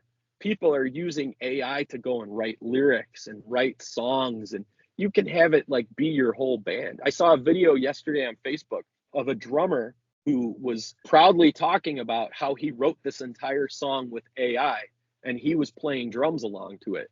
And I'll give it to him, like at least he was playing drums, but the whole song was written by AI. Like, where is the creativity? Where is the heart and soul in this? You know, it doesn't exist. People don't care about physical. They listen to Spotify, which Spotify to me is bullshit, because I am an album listener, you know. And that's how this new Monarch album is designed to be a beginning to end listen. You know, it's not like, oh, I'm going to listen to track 11 and then track 2. You listen from the beginning to the end, and you have to experience the whole thing, preferably on a Bose system, because it's designed around my Bose system in my truck. You know, that's where I okayed all the mixes. And music is supposed to be an emotional experience, but the Spotify only offers you like random songs. At least that's how I can't figure out how to listen to an entire album straight through on Spotify. And then a fucking ad for like a hair dryer or Target or some shit will pop up in the middle, you know? Yeah, so that I think that's the model for if you don't pay for it. Yeah. If you pay them, which it's baffling to me that not that people are paying for it, but that people are paying for it and they still pay the artist shit. But if you're paying for it, then you can listen to whatever you want, whenever you want, in whatever order. But if you don't have a paid subscription, Mm-hmm. then if you pick a specific song, you can only listen to a 30-second clip of it. You know, you can only listen to stuff on shuffle, and you get a commercial every like 2 songs. Yeah. So it's not even like, at least the radio, you know, everybody criticizes radio because you put on like in any city, you know, Cleveland, Philadelphia, Chicago, you put on the classic rock station, you are guaranteed to hear Led Zeppelin, AC/DC, Van Halen, and Enter Sandman all in the same every hour, you know? It's Right. always going to be the same shit. But hey, I mean, at least it's radio, you know, it's still semi old school. And that's how I used to learn of a lot of bands through radio back in the 90s. Right. But now it's, you know, I do use Apple Music because Apple to me is very close to that same experience minus having the physical, but it's that same experience of like walking up to the sheet the CD shelf and picking out which album I want to listen to. Oh, okay, I have Slayer and I have all 48 of their albums, or I have AC/DC, or I have, you know, whoever in there. I mean, I have thousands of bands in my Apple Music, and I have their entire discographies, and I can listen to whatever I want. And usually it's like really good audio quality, you know, lossless or whatnot. But my truck, I'm looking at my truck right now, and it's just 2 screens. There's a screen in front of me and a screen to the right for like the central whatever control center. There's no CD player, exchanger, or whatever head unit in here. Just like, dude, everything has become so simplified and stupefied, and all the essence and the nostalgia is gone. It sucks. Well, it's crazy too, and I still don't understand it. I've asked some artists I've had on the show, and I still don't get it. It's weird is that on one end there's this push to streaming, but then vinyl is becoming a thing again. I noticed that. Yeah, vinyl. Like I don't know. you go into Target and they've slimmed down their physical media area, Yeah. and then 75% of it is vinyl, with like a couple of new CDs. Like I think I don't follow pop music, but I've heard that like Taylor Swift has a new album out, so I'm sure they have that there on CD. But like, Yeah. but most of what they have at Target and at Walmart is in the realm of physical music media is vinyl records instead of CDs. And you know, I have a buddy who loves vinyl. He collects vinyl like crazy. Huge Black Sabbath and Ozzy fan.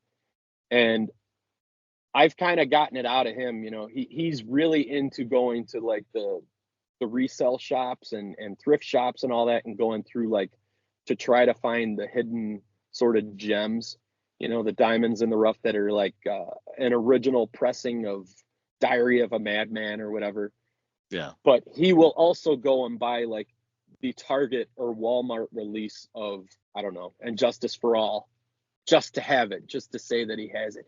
I guess, who knows, maybe in 10, 15 years, CDs will make a huge comeback like vinyl. I think it's a little bit more of a personal kind of thing though, because with vinyl, you can't just drive around and listen to vinyl. You have to Right. be at home. You have to have a really nice set of speakers, a good quality record player, you know, and I guess like the types of record players now, belt driven versus not driven, are like a big deal for some of these guys. Like, don't get this one because it's driven by a belt, and like 99.9% are driven by a belt. Nope, it can only be listened to on the standard that has the motor directly under the turntable top. But hey, I mean, I gotta give it to them because vinyl sounds amazing, and you are taking the time to sit and really enjoy and look at that double gatefold, you know, and look at the art and read the lyrics and whatnot. I mean, it's the experience that we had that we took for granted during the CD days, you know. Yeah, what was funny was the last time, I mentioned I had Doc Coyle on a couple of times. The last time I had him on, I asked him about it. He's like, the only thing he's like, it's bigger. I was like, what do you mean? He's like, it's just physically bigger. Like you can look at the art more, like it's a bigger thing to hold in your hand. And so for people that want to hold the thing, it's a bigger thing to hold. I was like, I guess that makes sense. Yeah, I mean the Pink Floyd albums were all of those the Storm Thorgerson artwork. That's something that you have to look at something, I think, more than a phone, because Yeah. it's just, his artwork was so beautiful. And like I said earlier, artwork is so important. The visuals are so important for the music because it has to relate. If you have art that doesn't make sense to the sound, it's like, well, what's going on here? And Doc was right, man. I mean, it's bigger and you get to look at it closer and really observe all the fine details. Like the Seagrave art from all the death metal bands back in the day. If you really look at all that Dan Seagrave stuff, because he used to draw everything out. And these are real works of art where there's so much, like the Slayer covers even. You know, you look at this stuff and really pick out the fine details. There's so much more going on than just what the eye catches at a glance, you know? For me, it's always been, like I'm not shitting on anybody. I don't get it. I did buy a record from one band that's one of my favorites, just because it was like they were like, hey, we just released this. I was like, all right, well, I'll buy it to support this band that I'm friends with, but I didn't even have That's any way to awesome. play it. Or like when a few albums ago, because again, I'm so much of like a physical media person that whenever it comes to, if there's like a deluxe edition of the album or whatever, I'll buy it. And so there was, 2 or 3 Disturbed albums ago, it was like the deluxe edition, but like there wasn't a way to buy it by itself. Like you had to, it was the CD and the vinyl. It was like, all right, I guess I've got a Disturbed vinyl now. Like I don't know what I'm going to Yeah. do with it except maybe hang it on the wall, but I've got it. Yeah. I mean, I have some vinyls, I have vinyl copies of the Borknagar album. Well, one of them that I did. The other one, they never gave me one because I had left the band by then. And I have a copy of the Soulfly album too. I mean, it's just a cool keepsake, collectors like that stuff. And it's good. One day down the road, some kid who is hopefully trained properly by their dad, who's like an obsessive Beatles fan or Metallica fan or whatever, is going to inherit all this stuff and hopefully take care of it, to show his kids and be like, hey, these were my dad's or these were your grandfathers back in the day. And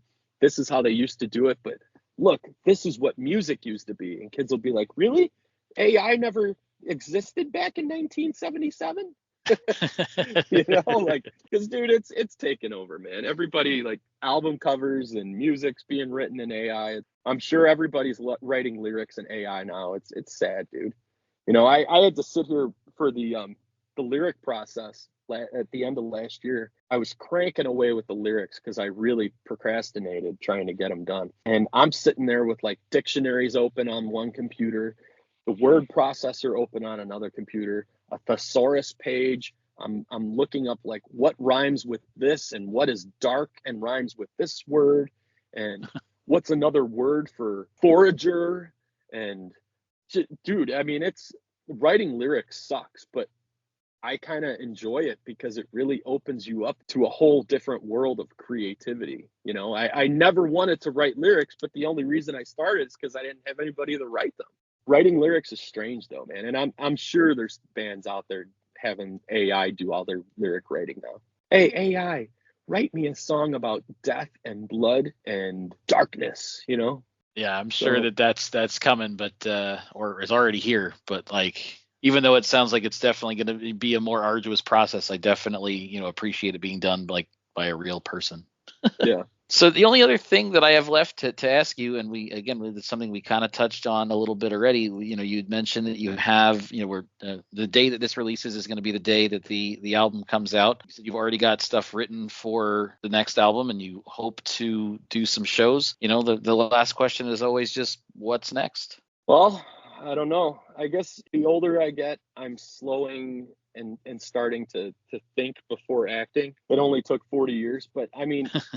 Through all of the emotional, the loss and stuff, especially creating the album was really tough. And it became so therapeutic that I had to get it done. But by the end of it, I was like, I can't see doing this again for a while. And then a few months go by and I'm focusing on trying to get the release done. And I start hearing sounds in my head. I start, riffs. I'm not insane, but I start hearing riffs and I'm like, man, this kind of reminds me of a song that's on this last album. But it's different. And I wish I had made this song sound like this. Well, you know what? Let's hum it into my phone just for the hell of it. 45 minutes later, it's taken a turn and it has a breakdown and a chorus and a pre-chorus and a bridge. And I'm like, holy shit, I have a new song written in 45 minutes that I've been sitting here humming for, whatever. And here's one song down. Okay, cool. And you start to kind of notice that like, after 2 or 3 of them that they've evolved, like the sound has evolved a little bit. And I know it's just a bunch of, metaphorical sounding almost because it's literally going from hums in my head to humming it in my phone. But I do hear a direction. And I think the next direction would be a little bit more extreme and a little bit darker, almost black metal-esque if I was to make another album. And would it be great to play shows? Absolutely. I want to play shows. I want to do tours with this. I had a great time touring the world, and I would certainly have a great time touring the world with like my own guys in my own band, playing stuff that we created and recorded together. Absolutely. If it happens, great. If it doesn't, I'm not like putting all my balls into one bucket. Life is short and you have to kind of take it for what it is and not live in the past, not dwell in the past. But the most important life lesson, I think, is to be individual and to learn who you are and figure out what you're good at and what you're not good at and focus on what you are good at. And I don't know if I'm a good musician or not, but I know that we have sort of a sound that is very in our own, Granted, it sounds like other bands here and there, but that's because those other bands probably influenced me at one time. And the only real thing that I worry about every day is my family and making sure that the bills are paid. So we're going to see what happens with the music and with the band stuff. And I'm going to keep on pushing on, trying to get my flight hours and all my schooling done for flight school to see where that takes me. And just hope to wake up every day because life ends, man. Life ends for everyone. Yeah, no, I get that. It was funny. My wife gets mad at me because, like I said, you and I are the same age. If your birth date is accurate on Wikipedia, you're only a couple months older than I am. And I didn't think I'd make it to 40. And so once I turned 40, I was like, now what? She's like, so what do you mean? I was like, I was supposed to be dead by now. She's like, don't say that. Yeah, I take vitamins every day religiously. I take vitamins. In the past 16 months, because I gained a lot of weight after my back surgery. I had back surgery in 2016. I gained over 100 pounds. In the past 16 months, I've lost 120 pounds. And I don't drink. I don't, I don't take drugs or anything like that, but I take vitamins every day. I eat really healthy now. It's like, what's after 40? Dude, I'm trying to totally have like another career after 40. So I think there's a lot after 40. It's just all about being careful and not overdoing it, because as you've seen, you hurt your back, and it was probably really easy to hurt your back. And It was a car accident. well, there you go. You didn't even have to do anything. I mean, not to be morbid, but it's real easy to fuck your back up, dude. I mean, it's creepy how fragile we are as human beings. I'm going to go in a little bit here and go to work and run a train at 70 miles an hour. And there are really unfortunate events that happen where people just say, you know what, I've had enough. And they jump out in front of trains all the time. And it's a really messed up experience for me because I have to see it, and obviously for them because they're brutally deciding to end their life, probably over something that's not so bad if they would have just thought it out. And every day I think, when my back hurts, especially in the mornings, because that's when my painful time of day is, I think, man, I really wish I had not gone down that one cobblestone street in Holland on my bicycle, because I'd probably be in a lot better shape, back physical wise than I am now. But life is strange, dude. It throws you curveballs every day. It just depends if you can catch them or not, Yeah. So with my back, I was on the way to meet a friend. He lived I was going to college at William Patterson. He lived down in Edison. He wanted me to meet him down in Edison, and then he was going to drive the rest of the way to Philly so we could go see Dragon Force and Killswitch Engage. Oh, nice. And I had said to him, I said, hey, I want to stop and get cash out before the show, and I don't want to get hit with any stupid ATM fees. The bank that I was going to at the time, Valley National Bank. I said, is there a Valley Bank down by you? He's like, I'm not sure, man. He's like, if there's one on your way, just stop just to get it out of the way. Don't count on there being one down here. I was like, all right, fair enough. Because William Patterson's in Wayne, Valley's based out of Wayne, so there's 5 of them just in that town. Yeah. So I was so I'm just on Hamburg Turnpike in Wayne, just waiting to turn into Valley Bank. Just stopped waiting to be able to turn. And this girl driving her daddy's Benz, not paying attention to what she's doing, just plows into the back end of my car at 50 miles an hour. Oh my and God. Now my back is fucked up for the rest of my life. See, you didn't do a damn thing, and that happened. Life is strange, dude. I'm telling you, it can be over in the blink of an eye. And I think this society has absolutely no understanding to that. I mean, obviously I'm not going to get rolling on how messed up the world is, but people are 100% focused on themselves, and that's it. Themselves and their phones. Their phones are always in their hands. They drive on their phone. They walk across in front of trains on their phone. And it's just stop and pay attention to the world for a minute, and you might learn something, and you might see how beautiful it is when you're not paying attention to something else that doesn't even concern you. She was probably on the phone when she hit you too, huh? Probably, because I said, "Oh, do you have his first thing was oh, we got to call the cops. Do you have a cell phone? Oh, I don't know where it is." Yeah, flew out of my hand. I'm sorry, dude. I feel your pain, literally. I'm always dealing with it on my own. It sucks, but shit happens, I guess. Yeah, like I said, I'm due for another surgery. They told me 2 years ago. They're like, you need another surgery, or 3 years ago at this point. They're like, you need another surgery. I was like, I had surgery 10 years ago. They're like, yeah, that's about the going rate for a surgery before you need another one. When I went to the doctor at the time, I weighed 280 pounds. They're like, we really want you to drop 50 pounds before we'll do the surgery. I was like, how the fuck am I supposed to do that if it hurts to exist? I can't exercise. Eat better. I was like, all right, I guess I can try that. But that has not bore much fruit. And so I've just been kind of dealing with it. They've got me on some medications for a muscle relaxer and a anti-inflammatory that I've got to make sure that I take, because I had a period of time last year where I wasn't feeling well. I just got lazy with taking my meds and didn't take my meds for a week. And I realized hey, I didn't take my meds for a week and I don't feel terrible. And then later that day, my back spasmed and I couldn't move. If I'm not medicated, just existing hurts. And even medicated, the floor doesn't exist to me. If I drop something, I've got to ask somebody else to pick it up because I can't get down there. Yeah. No, I trust me. Cyclobenzaprine and Norcos were because I see a pain doctor.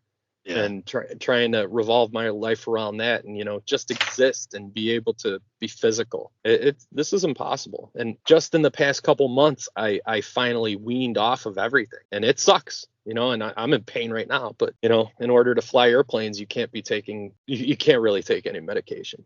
It sucks, but I feel for you, man. Whatever you do, just, make sure that as far as fusions are concerned, that you really think about it, because I've known people who've had fusions that it hasn't worked for, and they want me to have a fusion. I refuse to.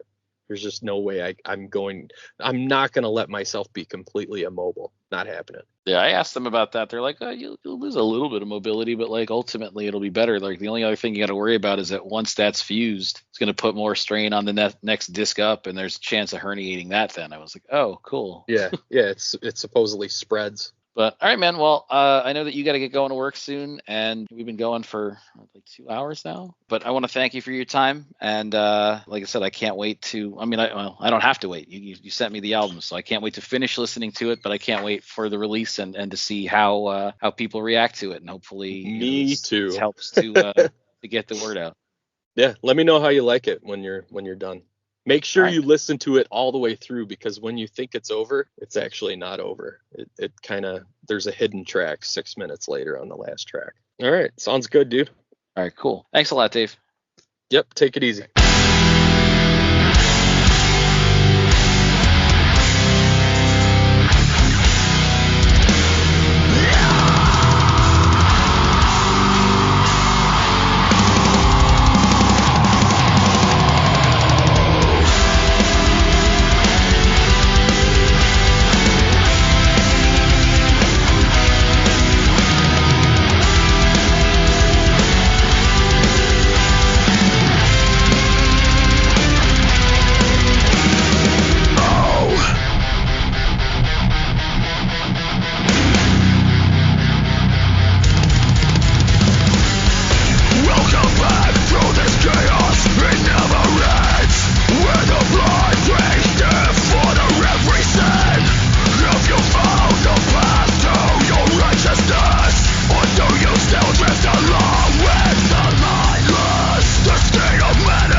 And from the new album, A Moment to Lose Your Breath, that was the Monarch with Man-Made Chaos. I want to thank Dave for being on the show. If you want to follow the Monarch on social media, you can follow them on Facebook at Official Monarch Band and on Instagram at The Monarch Band Official. And you can get that new album. It's out today, anywhere that you stream or purchase music. You know what I'm going to say later, buy music, or it's buy music, but it is also available to stream if you choose to do so. You can also follow all of the other band members on social media. They're different usual places. Just look up Tony Campos, Chris Clancy, Martell, Marc Rizzo, Dave Kinkade, and you can find them wherever you look. As for J Bunny's Music Hub, obviously you can follow J Bunny's Music Hub on Facebook, Twitter, Instagram. We have that Patreon that we're not really doing anything with. We have a TikTok that we're not really doing anything with. So follow me those places. Follow Industry Embers on Facebook and Twitter if you believe in buying music like I do, and use the hashtag BuyMusic, B-U-Y, or it's BuyMusic, B-Y-E, to tweet or post your purchases. And being that Chris Clancy is in this band and he was one of the people that helped to found the Industry Embers, I'm sure that he would love to see a bunch of purchases of the Monarch album, A Moment to Lose Your Breath, with that hashtag on social media, so fucking do it. As for what is next for the show, there have been talks of having other members of the Monarch on the show. As you all know, because I've mentioned it in the most recent few episodes, I've been working with Marc Rizzo and helping to book shows for him as a solo act and for his cover band Acoustic Vendetta around New Jersey, northern New Jersey mostly, and the surrounding areas.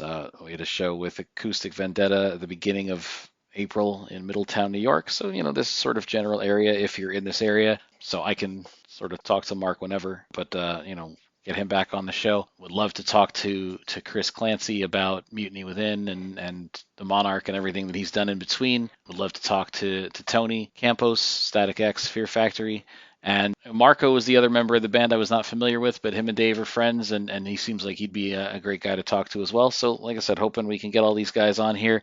There are some other... I'm still trying to make up some podcasts that got canceled on me back in, March. Not making any progress there as of yet.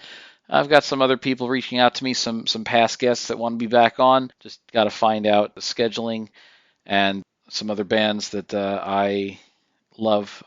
There's some members I want to get on here. So a lot still going on. I'm going to try to have more output in 2024 than we did in 2023, and we're already well on our way. So keep an eye out. Now, I'm going to leave you guys today with another new song from the new Monarch album, A Moment to Lose Your Breath. This song is called Soul Collector. Until next time, guys.